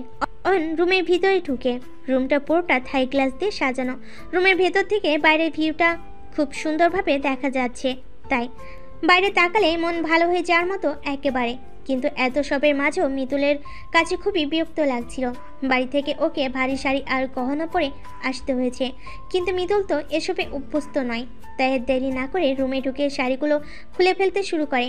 ওকে এখন একটা কুর্তি, কামিজ কিংবা শার্ট প্যান্ট পরতে হবে, না হলে ও কখনোই টিকতে পারবে না। মিতুল একটা কুর্তি বের করে ব্যাগ থেকে ও যখনই শাড়ি খুলতে চায় ঠিক তখনই অন রুমে ঢুকিয়ে পড়ে। মিতুল তখন শুধুমাত্র একটা ব্লাউজ আর পেটিকোট পরেছিল। কি অবস্থা! অন দেখে অবাক হয়ে তাকিয়ে থাকে। এই প্রথম সে কোনো নারীকে অর্ধ উলঙ্গ অবস্থায় দেখতে পেল। ওর শরীরে কেমন একটা ঠান্ডা শিহরণ খেয়ে গেল। এত সুন্দর আবহাওয়ায় একা ঘরে এমন সুন্দরী রমণী, তাও আবার এই অবস্থায় সামনে দাঁড়িয়ে, এটা সত্যি অদ্ভুত সুন্দর অনুভূতি। এমন আর কখনো অনেক কাছে অনুভূত হয়নি। অন কেমন মোহে পড়ে গেছে, অপলক তাকে এগিয়ে যেতে থাকে। মিতুল লজ্জা পেয়ে তাড়াতাড়ি শাড়িটা নিজের পরনে টেনে নেয়। অয়নের এই মুহূর্তে চলে যাওয়া উচিত ছিল, কিন্তু তার মনে হচ্ছিল মিতুল এই অবস্থায় পৃথিবীর সবচেয়ে সুন্দরী নারী, আর ও নিজেও জানে না এখন কি করতে চলেছে। এগিয়ে যেতে থাকলো অয়ন, মিতুল পেছনে যেতে থাকলো। একটু পরে অয়ন হঠাৎ করে এসে মিতুলের কোমর জড়িয়ে ধরে। মিতুলের দেহ দোলে ওঠে। মিতুল এক মুহূর্তের জন্য লতার মতো ভেঙে পড়ে, যেন ওর শরীরে 1%ও শক্তি অবশিষ্ট নেই। ও যেন কোকের মতো নরম কোনো বস্তু কিংবা মোমের মতো গলে যাও কিছু। অয়ন মিতুলের গালে আলতো করে হাত দেয় আর চুমু দিতে যায়।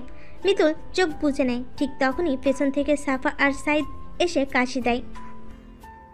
আহারে, আসতে না আসতেই শুরু হয়ে গেল। অনেক সময় পাবে বাচ্চা, এখন মাত্র এসেছো, ফ্রেশ হয়ে আগে খেয়ে নাও, তারপরে তোমাদেরকে সময় দেওয়া হবে। তোমাদেরকে সময় দিতে তোমার দাদু এখানে পাঠিয়েছে। এই সাপা, তুই বেশ দুষ্টু হয়েছিস, ওদের লজ্জা দিচ্ছিস কেন? ওর কথাই তোমরা কিছু মনে করো না, ফ্রেশ হয়ে নিচে আসো, খেয়ে আবার ঘুরতে বেরোবো। সাইদ সাফা চলে যেতে অয়নের মিতুল দুজনেই খুব লজ্জা পায় আর মনে মনে ভাবে যে কি করতে যাচ্ছিল। ছিছি, মিতুলের কাছে ওর মান সম্মান বলে আর কিছু থাকলো না। ওরা দুজনে ফ্রেশ হয়ে নিচে আসলো, তারপর দুজনে খাবার খেতে লাগলো। একই টেবিলে দাদু, সাইদ আর সাফাও ছিল। দাদু তখন বলে উঠল, তারপর বাড়ির কি অবস্থা? সব কিছু ঠিকঠাক তো? অয়ন ভাত খেতে খেতে বলল, সবাই খুব ভালো আছে দাদু। আচ্ছা, এ বাড়িতে কি শুধু আপনারা তিনজনই, আর কেউ নেই? আর কে থাকবে? এই তো দাদু, আমি আর সাইদ, আমরা তিনজনই আছি। না, মানে বোঝাতে চেয়েছি যে আমাদের বাবা মা কিংবা আর কেউ নেই।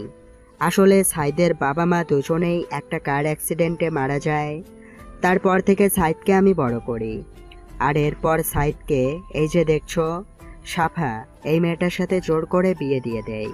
ব্যাস, এখন থেকে আমাদের সাথে আর একজন যুক্ত, এই সাফা। বুঝতে পারলে? ও, আমি খুবই সরি। আমার আসলে এভাবে বলা উচিত হয়নি।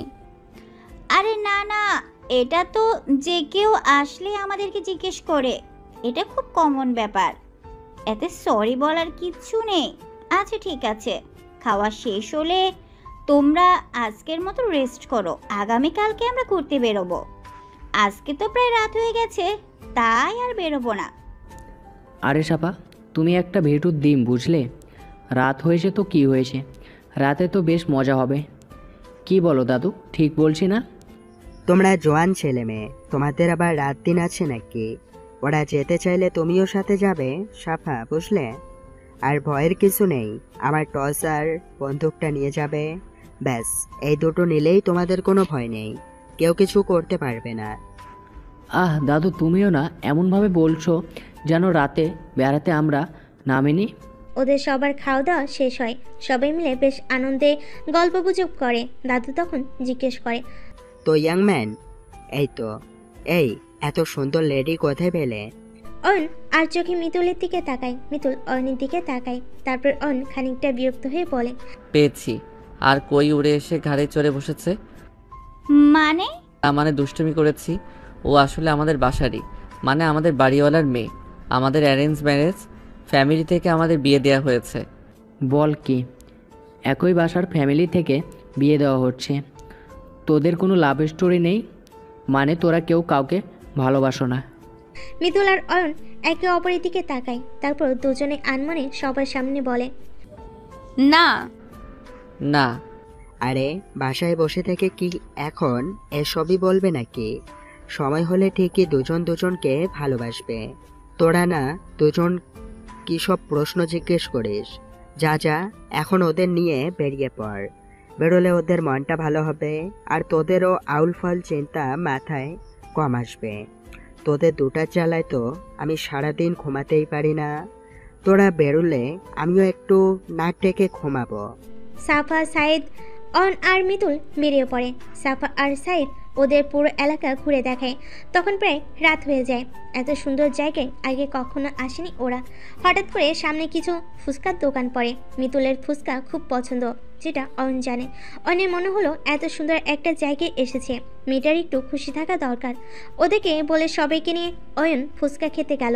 মিতুল তো মনে মনে বেশ খুশি হলো। ওরা দুজন ঘুরতে ঘুরতে ক্লান্ত হয়ে পড়লো, হাঁপাতে হাঁপাতে পড়ল, সাইদ ভাই, সাফা এবার একটু থামো না, আর হাঁটতে পারছি না। কি বলে এতটুকুন হেঁটে হাঁপিয়ে গেলে? তোমাকে দেখে তো মনে হয় না ভাই, তুমি আগে চলো।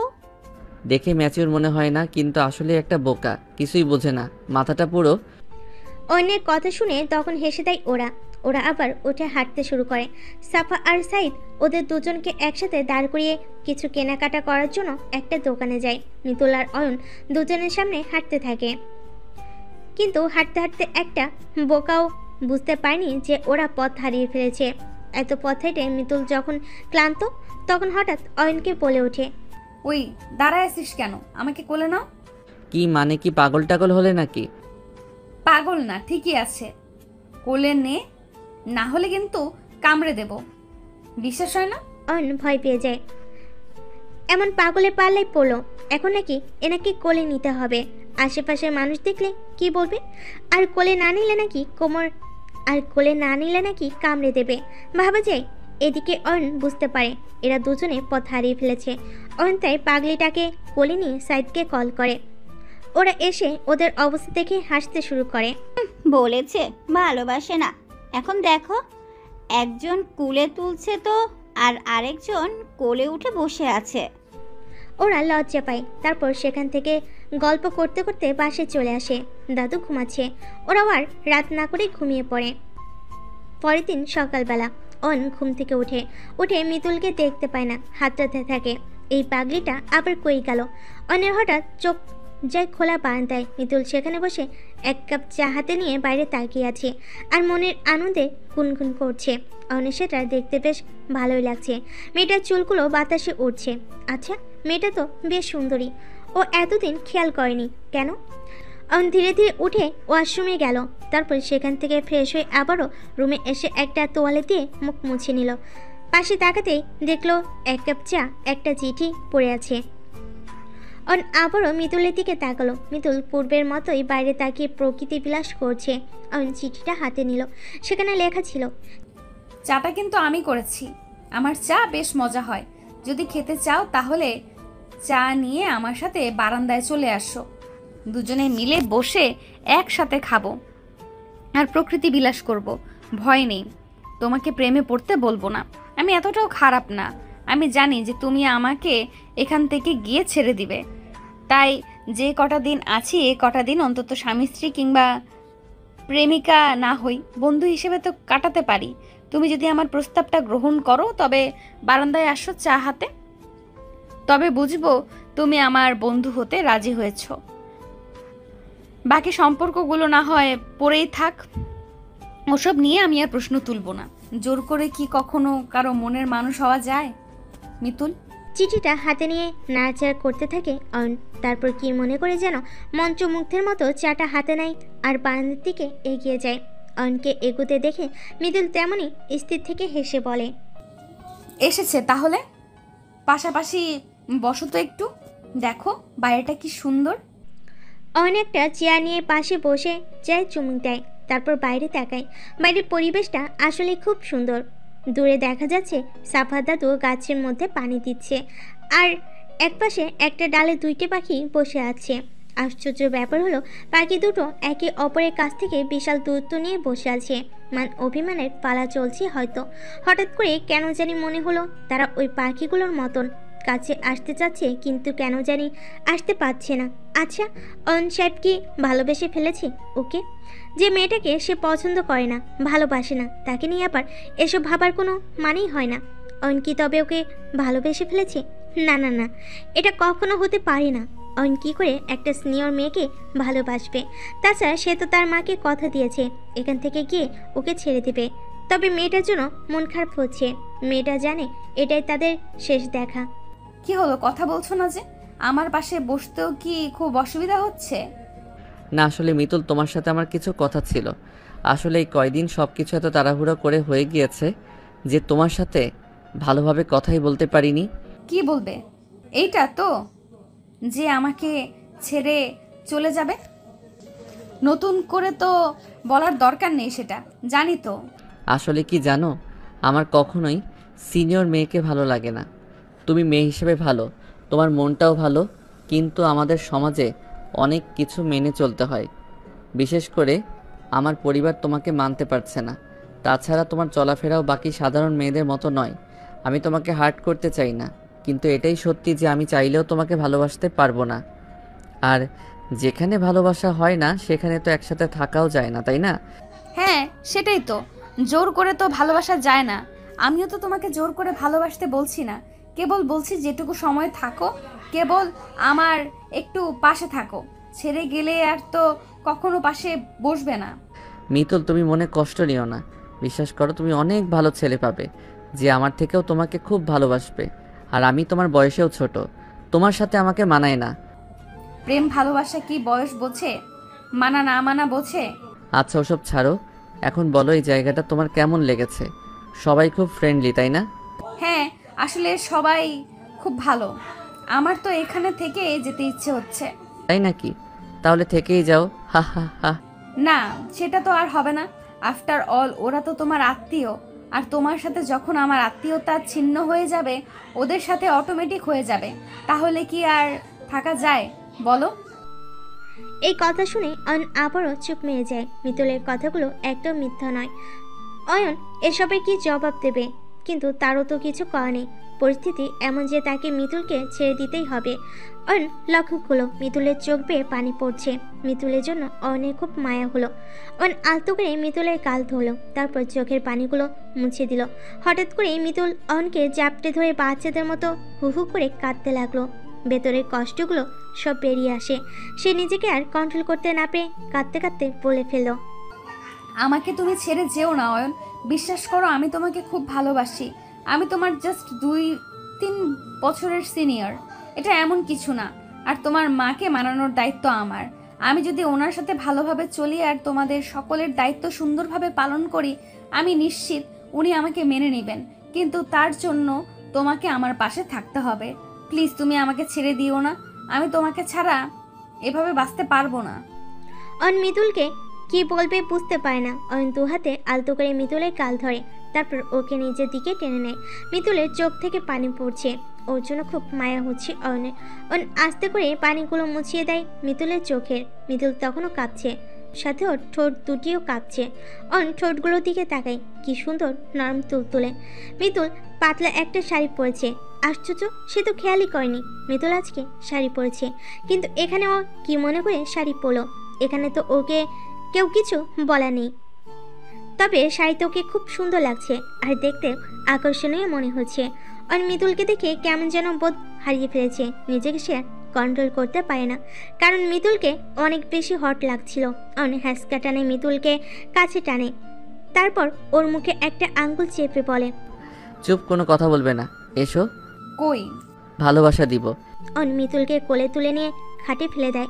তারপর আস্তে আস্তে করে মিতুলের শাড়িটা পেটের উপর থেকে সরে, হালকা নুয়ে ওর পেটে চুমু দেয়। মিতুল তখন কাঁপছে। পুরুষের প্রথম ছোঁয়ায় মিতুল পাগলের মতো হয়ে যায়। তবুও ওর হুঁশ ফিরে এসব ঠিক না। অন তাকে ভালোবাসে না, সে এসব করতে পারে না। মিতুলকে হ্যাঁচকা টানে সরিয়ে ফেলে আর কাঁদতে থাকে। অন অবাক হয়ে জিজ্ঞেস করে, কি হলো, তুমি এমন করছো কেন? তোমার ভালো লাগছে না? ভালো লাগছে, কিন্তু এই ভালো লাগা তো সাময়িক। তুমি তো একটু পরেই আমাকে ভুলে যাবে।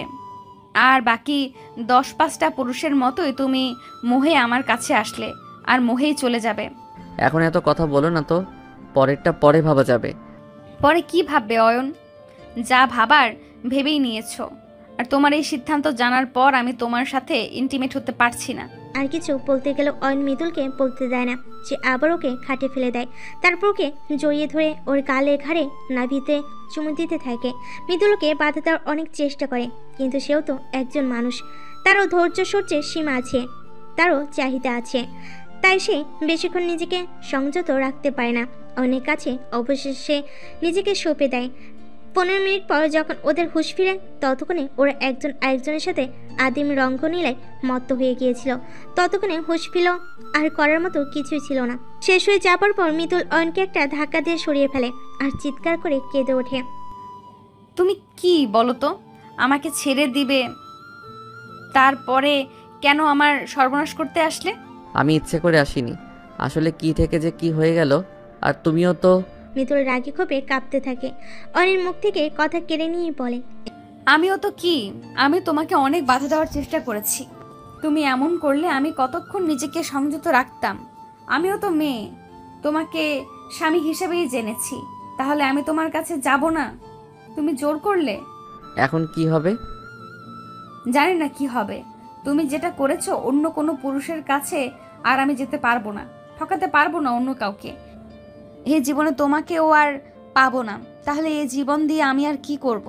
এই জীবন রাখবই না। এই কথা বলে মিতুল কাঁদতে লাগলো আর অয়নকে হাত দিয়ে খুশি দিতে লাগলো। অয়ন মিতুলকে জড়িয়ে ধরলো, তারপর মাথায় হাত বুলিয়ে বলল, একটু অপেক্ষা করো, দেখি আমি কি করতে পারি।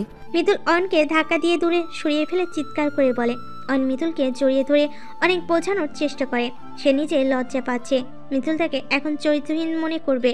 ঠিকই তো, সে তাকে কাছেও টানছে না, আবার দূরেও যেতে দিচ্ছে না। আসলে অয়ন কি চাচ্ছে নিজেই জানে না। অয়ন বোঝাতে চায় এসব কিছু হয়েছে অ্যাক্সিডেন্টলি হয়েছে, কিন্তু মিতুল তো কিছুই বুঝতে চায় না। এমন সময় ওদের রুমে সাফার সাইদ প্রবেশ করে। ওদেরকে দেখে মিতুল আর অয়ন স্বাভাবিক হওয়ার চেষ্টা করে, কিন্তু সাফার সাইদ কিছুটা বুঝতে পারে। এমনিতেও সাফা আর সাইদ ওদের দাদুর কাছে সবটা শুনেছে। মিতুলের দাদু ওর দাদুকে সব কিছু বলেছে, আর তারা প্ল্যান করে এখানে ওদেরকে পাঠিয়েছে যাতে ওরা কাছাকাছি আসে আর একে অপরকে ভালোবাসে। সাফা তখন পরিবেশ স্বাভাবিক করার জন্য বলে, আরে তোমরা এখানে দুষ্টুমি করছো, ওখানে আমরা নাস্তা বানিয়ে বসে আছি, চলো চলো। স্বাভাবিক হতে পারছিল না, তাই সাফা ওদের দুজনকে নিচে জোর করে নিয়ে যায়। হ্যাঁ চলো। ওরা সবাই নিচে নেমে পড়ে। দাদু তখন ডাইনিং টেবিলে বসেছিল, সামনে ছিল বাহারি রকমের খাবার। দাদু ওদের দেখে একটু রেগে গিয়ে বলে, জোয়ান মানুষ, তোমাদের আসতে এত দেরি হয় নাকি? সকাল কখন হয়েছে? ওই একটা বেডটি খেয়ে দিন কাটিয়ে দেবে, খেতে হবে না নাকি? তোমরা না খাও, আমি যে একটা বুড়ো মানুষ, সেই কখন থেকে তোমাদের আশায় বসে আছি, সে খবর আছে? বুঝেছি নাকি নতুন পেয়ে একদম উঠতেই মন চাচ্ছে না দাদু ভাই? এই কথা শুনে সাফা আর সাইদ হেসে দেয়। অনেকটু লজ্জা পায়, কিন্তু মিতুলের এসব কিছুই ভালো লাগছে না। মিতুলের এই মুহূর্তে মন চাচ্ছে এখান থেকে পালিয়ে কোথাও চলে যেতে, নিজের বাড়িতে কিংবা শ্বশুর বাড়িতে, কোথাও না, এমন কোথাও যেখানে কেউ ওকে দেখবে না, কেউ জানবে না, সবার থেকে নিজেকে লুকিয়ে নেবে। কারণ মিতুল ভাবতে পারছে না এখন সে কি করবে। অন্যের সাথে থাকতে পারবে না, সে অন্য কাউকে বিয়ে করতে পারবে না, আর না বাবার বাড়িতে আজীবন সে কুমারী থাকতে পারবে, কারণ সে মেয়ে। মিতুলের মনে হচ্ছে এই জীবন সে আর রাখবে না। মিতুলকে একটু চিন্তায় থাকতে দেখে দাদুভাই আবারও জিজ্ঞেস করে, কি হলো দাদু ভাই, তোমাকে চিন্তিত মনে হচ্ছে? কোনো সমস্যা? সমস্যা থাকলে আমাকে বলতে পারো। না না দাদু, কোনো সমস্যা নেই। ও দাদু ভাই, তোমরা কি শুধু কথাই বলবে, ওদের খেতে দেবে না? এই তোমরা দুজন বসো তো। তোমরাও বসো। হ্যাঁ আমরা বসতেছি, বসো এবার। অয়ন আর মিতুল দাদুর দুই পাশে দুটি চেয়ারে বসে। সাইদ ওদের খাবার বেড়ে দেয়, তারপর নিজেরাও দুটি প্লেটে নিয়ে এক সাইডে বসে পড়ে। খাবার খেতে খেতে খুব আনন্দ করছিল। অয়ন ওদের সাথে আড্ডায় যোগ দিয়েছিল। মিতুলের তো মনটা খুব খারাপ ছিল। দাদু সব কিছু অনেকক্ষণ ধরে লক্ষ্য করছিলেন, কিন্তু তিনি এখন কিছু বলবেন না, তবে মিতুলের কাছ থেকে জেনে নেবেন সমস্যা কি। খাবার শেষ হওয়ার পর সবাই মিলে ঠিক করলো সবাই ঘুরতে যাবে, কিন্তু মিতুল যেতে রাজি হলো না। ওরা অনেক চেষ্টা করলো, কিন্তু কিছুতেই যেতে রাজি নয় মিতুল। তাই অজ্ঞতার অয়ন সাফা সাইদ তিনজন মিলে বেরিয়ে পড়লো। মিতুল রুমে গিয়ে হাঁটু গিয়ে একা একা বসে কাঁদতে লাগলো। দাদু প্রবেশ করে মিতুলকে কাঁদতে দেখে ফেলে। দাদুকে আচমকা দেখে মিতুল হকচুকে উঠে নিজের কান্না আড়াল করে মুখে কৃত্রিম হাসি এনে দাদুকে দেখে বলে, আরে দাদু, তুমি নখ দেবে না আমাকে? হ্যাঁ আমি। এই তোর কি হয়েছে বলতো? সেই সকাল থেকে লক্ষ্য করছি তুই মনমরা। আসার পর তো ভালোই ছিলি, কি হয়েছে? অয়নের সাথে ঝগড়া হয়েছে? ওসব কিছু না দাদু, সব ঠিক আছে। মায়ের কথা একটু মনে পড়ছে। তাই বেড়াতে এসে মায়ের কথা আবার মনে পড়ে নাকি? বক্কা মেয়ে, চলেই যাবে। তুই তো মিস করবি আমাকে। যাই হোক, আমি সব কিছু জানি। তো দাদু আমাকে ফোনে সব কিছু বলেছে, আর সেই জন্যই আমরা তোদেরকে প্ল্যান করে এখানে এনেছি। আমি চাই তুই আর অয়ন নিজেদের সম্পর্কটা ঠিক করে নে। আমি জানি তুই ওকে ভালোবাসিস, কিন্তু অয়ন আর তার পরিবার তোকে মানেনি। কিন্তু তুই যদি নিজে ভেঙে পড়িস, তাহলে কি করে তোর লড়াইটা করবি? কি করে সব হবে? যাকে এত বছর ভালোবাসলি, যাকে বিয়ে করলেই তাকে চোখের সামনে অন্য কারো হতে দিবি? তো দাদু ভাই, কি করে? যে মানুষটা আমাকে ভালোবাসে না, চোখে হারায় না, জোর করে কি করে তাকে ভালোবাসা যায়? জোর করে কি করে তার কাছ থেকে ভালোবাসা আদায় করা যায়? যাই আদায় করা যায়। যাই আদায় করা যায়। শোন, কিছু কিছু মানুষ আছে, এদেরকে বেশি ভালোবাসলে এরা ভালোবাসার মূল্য দিতে জানে না, আর বেশি মাথায় ওঠালেও এরা মাথায় উঠে নাচতে থাকে। অয়ন ছোট মানুষ, ভালোবাসার মানে এখনো বোঝে না। বিয়ে তো অনেক দূরের বিষয়। বেচারা বোধহয় এ জন্মে প্রেমই করেনি, হয়তোবা প্রেমে পড়েছিল দু একজনের। যাই হোক, তুই ওকে বেশি ভালোবাসা দেখিয়ে ফেলেছিস। এখন থেকে ওকে এড়িয়ে চলবি। দেখবি ও নিজেই তোকে ভালোবাসার জন্য পাগল হয়ে গেছে। ভালোবাসা বা প্রেমের একটা ছোট্ট জিনিস কি জানিস? কি? শুধু ভালোবাসা কিংবা প্রেম না, অতিরিক্ত কোনো কিছু ভালো না। কাউকে বেশি ভালোবাসা দেখাতে নেই, না হলে সে ভালোবাসা ছুঁড়ে ফেলে চলে যায়। এই জন্য তার সাথে সীমারেখার মধ্যে থাকতে হয়। আর যখন এই সমস্ত মানুষগুলোর প্রতি ভালোবাসা কমিয়ে ফেলা হয়, কেয়ার করা হয় না, তখন তারা ওই যে অভ্যস্ত হয়ে গেছে সেটা থেকে আর বেরোতে পারে না। তারাও ভালোবাসা পাবার জন্য তখন ছটফট করে, তখন তারাও না চাইতে ভালোবেসে ফেলে। বুঝতে পেরেছিস আমার কথা? তোকে কি করতে হবে? হ্যাঁ দাদু, বুঝতে পেরেছি। আমাকে এখন পুরোপুরি ওকে ইগনোর করে চলতে হবে। আর ও যখন আচমকা আমার ভালোবাসা থেকে এই ইগনোরটা মেনে নিতে পারবে না, তখনই ও নিজেই আমাকে গুরুত্ব দিবে, আর ও নিজে থেকে আমার কাছে আসবে। রাইট। এখন যে যাসনি, এটা খুব ভালো করেছিস। এভাবে চালিয়ে যা, আস্তে আস্তে সব ঠিক হবে আশা করি। ওখানে ফেরার আগেই তোদের সব কিছু ঠিক হয়ে যাবে। ঠিক না হলে আমি ঠিক করিয়ে ছাড়বো। তোর দাদুকে কথা দিয়েছি না? মিতুল দাদুকে জড়িয়ে ধরে। এই দাদুগুলোকে কেন জানি এত ভালোবাসে নিজেও জানে না। অয়ন, সাফা আর সাইদ সেদিন সারাদিন আর বিকেল বাইরে ঘোরাফেরা করে। সাফা আর সাইদ ইচ্ছে করে এত বিকাল পর্যন্ত ঘোরাফেরা করছে যাতে মিতুলের জন্য অয়ন ছটফট করে আর ওর কাছে যেতে চায়। কিন্তু আশ্চর্য ব্যাপার হচ্ছে, ওরা রাত হলেও বাড়িতে যায় না। আর এই তো রাত হওয়া সত্ত্বেও অয়ন একবারও মিতুলের নামটা পর্যন্ত উচ্চারণ করে না। এদিকে মিতুল অবাক হয়ে যায়, অয়ন এত খারাপ হতে পারে? এরকম একটা ঘটনা করে এরকম একটা নতুন জায়গায় একা একা ঘুরে বেড়াচ্ছে। ওদের সাথে সারাটা দিন কাটালো, ওখানে গেল। মানুষ অন্তত বিকেলে বা দুপুরে তো ফিরে। রাত হয়ে গেছে, তাদের কোনো খবর নেই। যা ইচ্ছে করুক, এসব মাথায় নেবে না সে। সেইভাবেই চলতে হবে। রাত প্রায় 11টা, বাড়ি ফেরে ওরা। এই সারাটাক্ষণই অয়নের মাথায় একটু মিতুলের কথা আসেনি। চারপাশের প্রকৃতি আর অঞ্চলগুলো এত বেশি সুন্দর ছিল যে অয়ন শুধু ক্যামেরায় ভিডিও বানাতে ব্যস্ত ছিল। আর মিতুলের কথা মনে পড়াটাও স্বাভাবিক নয়, কারণ সে তো মিতুলকে ভালোবাসে না। তার প্রথম প্রেম তো অন্য কেউ ছিল যাকে সে পায়নি। সে ভালোবাসা সে কি করে অন্য কাউকে দেয়? 11টায় যখন বাড়ি ফিরে দাদু, সাফা আর সাইদ এর দিকে তাকায়। ওরা মাথা নাড়িয়ে সব কিছু ওকে বলে বোঝায়। ওদের প্ল্যান সাকসেসফুল। ওরা এটাই চেয়েছিল যাতে অনেক রাত করে ফিরে মিতুলকে পুরোদমে ইগনোর করে একটা ওসিলা পাবে, আর অন বাধ্য হয়ে রাগ ভাঙাতে যাবে। এভাবে আস্তে আস্তে ওরা কাছে আসবে। অন রাতে ফ্রেশ হয়ে রুমে ঢুকে দেখে মিতুল তাদের বারান্দায় দাঁড়িয়ে আকাশ দেখছে। অয়ন পেছনে গিয়ে কাশি দেয়। নিজেকে এবার ওর অপরাধী মনে হয়। সারাদিন মিতুলের কথা মনে না পড়লেও এবার তার আসলেই মনে হচ্ছে সে আসলে কাজটা ঠিক করেনি। যেহেতু যায়নি, অন্তত বিকালে এসে ওকে জোর করে নিয়ে যাওয়া উচিত ছিল, বা মিতুল না গেলেও তার থেকে যাওয়া উচিত ছিল। নতুন বউকে এভাবে ফেলে যাওয়া যায়? অয়ন পিছন থেকে একটা কাশি দেয়। খেয়েছেন মিতুল আপনি? মিতুল কোনো কথা বলে না। অয়ন আরও কয়েকবার ডাক দেয়, মিতুল এবারও কথা বলে না। প্রথমে অবাক হলেও পরে অনেক রাগ হয়। আশ্চর্য, একটা মানুষকে এতবার ডাকছে, সে পাত্তাই দিচ্ছে না। আবারও ডাকে। এবার মিতুল অয়নের দিকে তাকায়, তারপর কিছু না বলে আবারও সামনের দিকে তাকিয়ে থাকে। অয়ন আর তার রাগ কন্ট্রোল করতে পারে না। তাড়াহুড়ো করে হেঁটে গিয়ে মিতুলের হাত বরাবর ঝাঁকি দিয়ে তাকে জিজ্ঞেস করে, কি সমস্যা কি আপনার? এত ডাকছি কানে শুনতে পাও না নাকি? মিতুল আগের মতোই ওকে তেমন একটা গুরুত্ব না দিয়ে কোনো মতো বলে, এতবার ডাকার কি আছে? বাইরে থেকে ঘোরাফেরা করে এসেছেন, নিশ্চয়ই খেয়েও এসেছেন। এবার গিয়ে শুয়ে পড়ো, যাও। আমাকে দিয়ে আপনার তো কোনো কাজ নেই, আর আমি তো কেউ না আমাকে ডাকাডাকি করার মানে আছে? যান, গিয়ে শুয়ে পড়ুন। তুমি খেয়েছো? না, খাইনি। কিন্তু আপনি সেটা জানতে চাচ্ছেন কেন? আমি খেয়েছি না খাইনি সেটা আপনার জানার কি দরকার?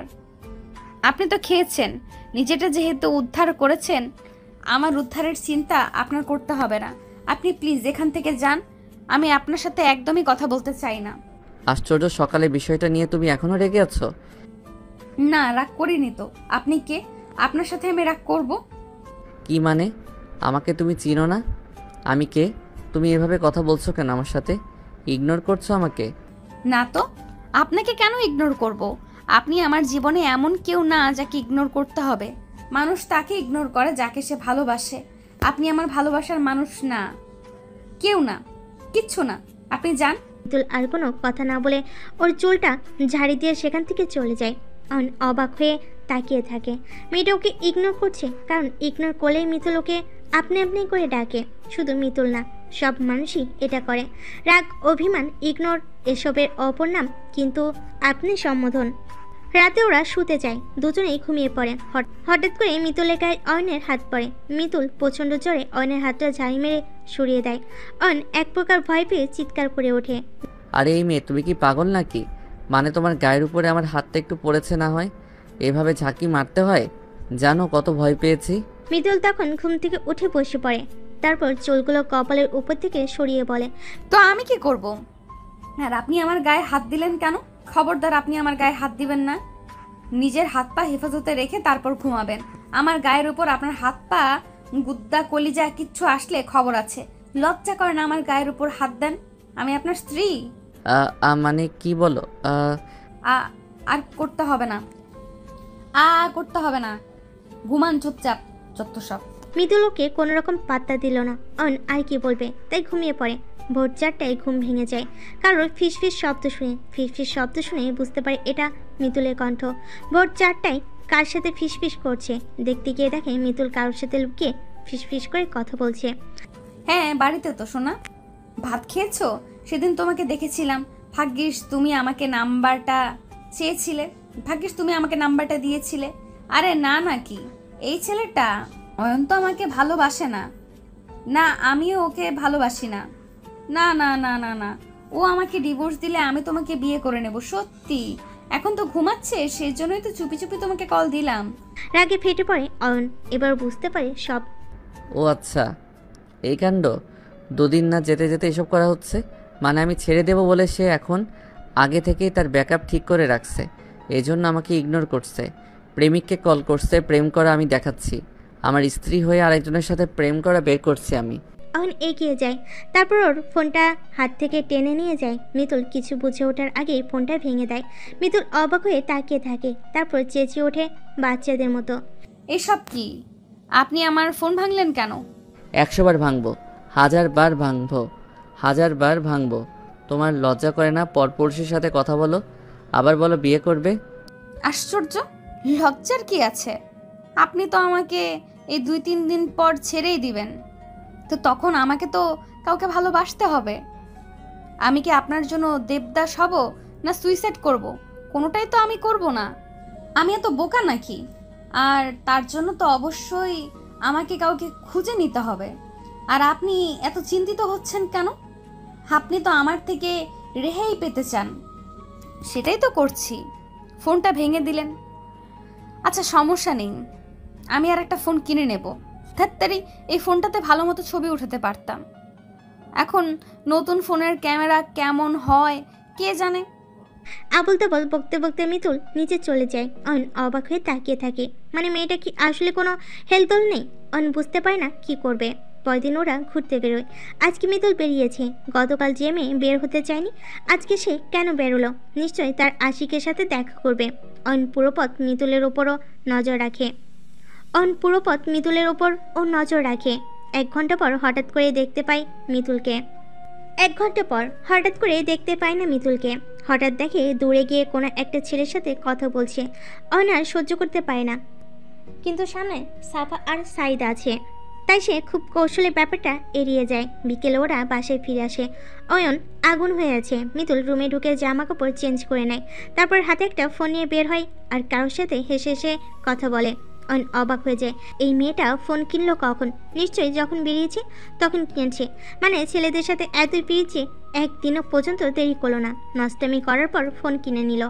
অয়নদের আজ চতুর্থ দিন, আর দুদিনও কেটে যায় এভাবে। এর মাঝে অয়ন জানতে পেরেছে যে সব কিছু ওর দাদু আর সবার প্ল্যান ছিল, আর মিতুলও সব নাটক করছিল ইগনোর করার, তাকে ওর প্রেমে পড়ার জন্য। এসব শুনে অয়ন খুব রাগ করে। ও আর এক মুহূর্ত থাকতে চায় না সেখানে। সাফা সাইদ দাদু বিদায় বেলায় গাড়ির কাছে অপরাধীর মতন মাথা নিচু করে দাঁড়িয়ে থাকে। অয়ন মাথা নিচু করে সবার থেকে বিদায় নেয়। দাদু লজ্জিত কণ্ঠে বলে, ভাই, আমি কেবল তোমাদের একসাথে দেখতে চেয়েছিলাম। তুমি রাগ করে চলে যাচ্ছ, তবে মনে রেখো আমরা যা করেছি ঠিক করেছি। আমি জানি তুমি মিতুলকেই ভালোবাসবে, কার মিতুল ভালোবাসার যোগ্য, কারণ মিতুল ভালোবাসার যোগ্য। মেয়েটা খুব ভালো, ওকে কষ্ট দিও না। সাফার সাইদও অয়নের কাছে ক্ষমা চায়। অয়ন ওদের বুকে জড়ায়। যাওয়ার সময় অয়ন গাড়িতে উঠে যায়। মিতুলের মনটা ছারকার হয়ে যায়, কারণ সে আর অয়নকে পাবে না। দাদুকে ছেড়ে যেতেও কষ্ট হচ্ছে। মানুষটা খুব আশা করেছিল সব ঠিক হবে, হলো না। মিতুল দৌড়ে গিয়ে দাদুকে জড়িয়ে ধরে, দাদুকে কপালে চুমু দিয়ে গাড়িতে উঠিয়ে দেয়। গাড়ি চলতে থাকে। দাদু মনে মনে বলে, আমি জানি আমি কালই খবর পাবো তোমরা এক হয়েছ। ওরা বাসে চলে আসে। অয়নের মা খুব খুশি। ছেলে এত দূরে গিয়েও মেয়েটার সাথে কিচ্ছু করেনি, কারণ অয়ন বাসে এসে সাফ জানায় আগামীকালের অনুষ্ঠানে সে তার বিবাহ বিচ্ছেদের ঘোষণা দিবে। রাতে মিতুল অয়নের সাথে দেখা করে না। অয়নও মিতুলের খোঁজ নেয় না। পরের দিন ওদের একটা অনুষ্ঠান আছে। অনুষ্ঠানে সবে এলো। মিতুল সেদিনও খুব সুন্দর করে সেজেছে, তবে ওর মন খুব খারাপ। অয়নের মা আজও ওকে অপমান করার সুযোগটা ছাড়ল না। তিনি মাইক হাতে নিয়ে বেশ প্রফুল্ল মনে বলে উঠলেন, হ্যালো, অ্যাটেনশন প্লিজ। সকলে অয়নের মায়ের দিকে তাকায়। দাদু অবাক হয়। এবার কি কাণ্ড করে কে জানে। মিতুল ইতস্তত বোধ করে। অয়ন অবাক হয়। মা আবার কিছু করবেন না তো? অয়নের মা হাসি মুখে বলতে থাকে, গাইজ, শুভ অপরাহ। আপনারা সকলে এসেছেন দেখে খুব ভালো লাগছে। যাই হোক, একটা খুশির সংবাদ দিতে চাই। তর সইছে না। আসলে আজ অয়ন তার বউ মিতুল সিনিয়র আপুকে বিয়ে করেছে, যে তাকে ডিভোর্স দেবে। দারুণ না? এই কথা শুনে সবাই অবাক হয়। একে অপরের সাথে কি যেন বলাবলি করে। অয়ন হাত দিয়ে ইশারা করে মাকে থামতে বলে। মা থামে না। তিনি মিতুলকে টেনে নিয়ে যান। মিতুল যেতে চায় না। এই দেখেন, সং সেজেছে। জানো, আমার ছেলে শার্ট প্যান্ট কুর্তি পছন্দ করে না, তাই আজ বউ সাজছে ওকে পাগল করার জন্য। কিন্তু লাভ নাই, ওইসব হবে না। আপনারা বলেন, সিনিয়র মেয়ে ছেলেদের মতন চলে, তাকে আবার বাবু ভালোবাসবে? হয় এটা? চিন্তা নেই, আজ এসব শেষ হবে। ডিভোর্সের পর সবাই কিন্তু ডিভোর্স পার্টি করে যাবেন, আর হ্যাঁ, খাবার খেয়ে যাবেন। সব মানুষ হইচই শুরু করে দেয়। মিতুলকে নিয়ে হাসাহাসি করে। মাও হাসে। দাদু লজ্জায় ঘৃণায় মাথা নিচু করে থাকে। অয়ন আর সহ্য করতে পায় না। মিতুল দৌড়ে যেতে চায়। ঠিক তখনই অয়ন ওর হাত ধরে টেনে স্টেজে নেয়। তারপরে একটা পেপার ছিঁড়ে আকাশে উড়িয়ে দেয়। পেপারটা ডিভোর্সের। অয়নের মা, মিতুল, দাদু সবাই অবাক হয়ে তাকায়। সবাই চুপ হয়ে যায়। হদ জুড়ে পিনপতন নীরবতা। ভঙ্গ করে ওঠে কেবল অয়নের কণ্ঠ। এমন কণ্ঠ মিতুল এর আগে শোনেনি, আর কোনোদিন শোনেওনি। এটা কি জানেন, আমার মায়ের তৈরি করা ডিভোর্স পেপার ছিঁড়ে দিলাম, কারণ আজ ডিভোর্স পার্টি হচ্ছে না, আজকে আবার লাভ পার্টি হচ্ছে। আপনারা খাবার খেয়ে যাবেন। সকলে এবার আরও অবাক হয়। অয়নের মা ওর কাছে গিয়ে বলে, এইসব কি তুই পাগল হলি? শেষমেশ এই সিনিয়র মেয়েকে। চুপ করো মা, চুপ করো। হ্যাঁ, এই সিনিয়র মেয়েটাকে আমি ভালোবাসি। এতদিনে সেটা বুঝেছি আমি। সিনিয়র তো কি, ও তো মানুষ। আর ও না হয় সেজেছে আমার জন্য, দোষ কি রাতে? মিতুল, আজ থেকে তোমাকে জোর করে নিজের ইচ্ছের বিরুদ্ধে পোশাক পরতে হবে না, সাজতে হবে না। তোমার যা ইচ্ছে পরবে, যেভাবে ইচ্ছে চলবে। শোনো, আমি তোমাকে ভালোবাসি, এটাই সত্যি। হ্যাঁ, এই সিনিয়র মেয়েটাকে আমি ভালোবাসি। কি সুযোগ দেবে আরেকবার? অয়ন হাঁটুকে মিতুলকে একটা আংটি দিয়ে প্রপোজ করে। মিতুল কান্না করে দেয়, অয়নকে জড়িয়ে ধরে। এ কান্না সুখের, অনেক না পাওয়া হঠাৎ করে পেয়ে যাবার। মিতুল ভাবেনি অয়ন তাকে মেনে নিবে। মা চুপ হয়ে যায়, আর কথা আসে না। তিনি বুঝতে পারেন এই সিনিয়র মেয়েকেই তার বউ হিসাবে মেনে নিতে হবে। কিছু করেনি। দাদু বেশ খুশি হয়, কাকে একটা কল করে। কথাটা ওপাশ থেকে সাফার দাদু হেসে ওঠে। আগেই বলেছিলাম আজ খবর পাবো, তোরা দুটি এক হবে। অয়নের চোখে তোর জন্য প্রেম দেখেছি আমি। মিতুল, সাফা, সাই, কইরে আয়। অবশেষে সিনিয়র মেয়ের সাথে বিয়ে সাকসেস হলো।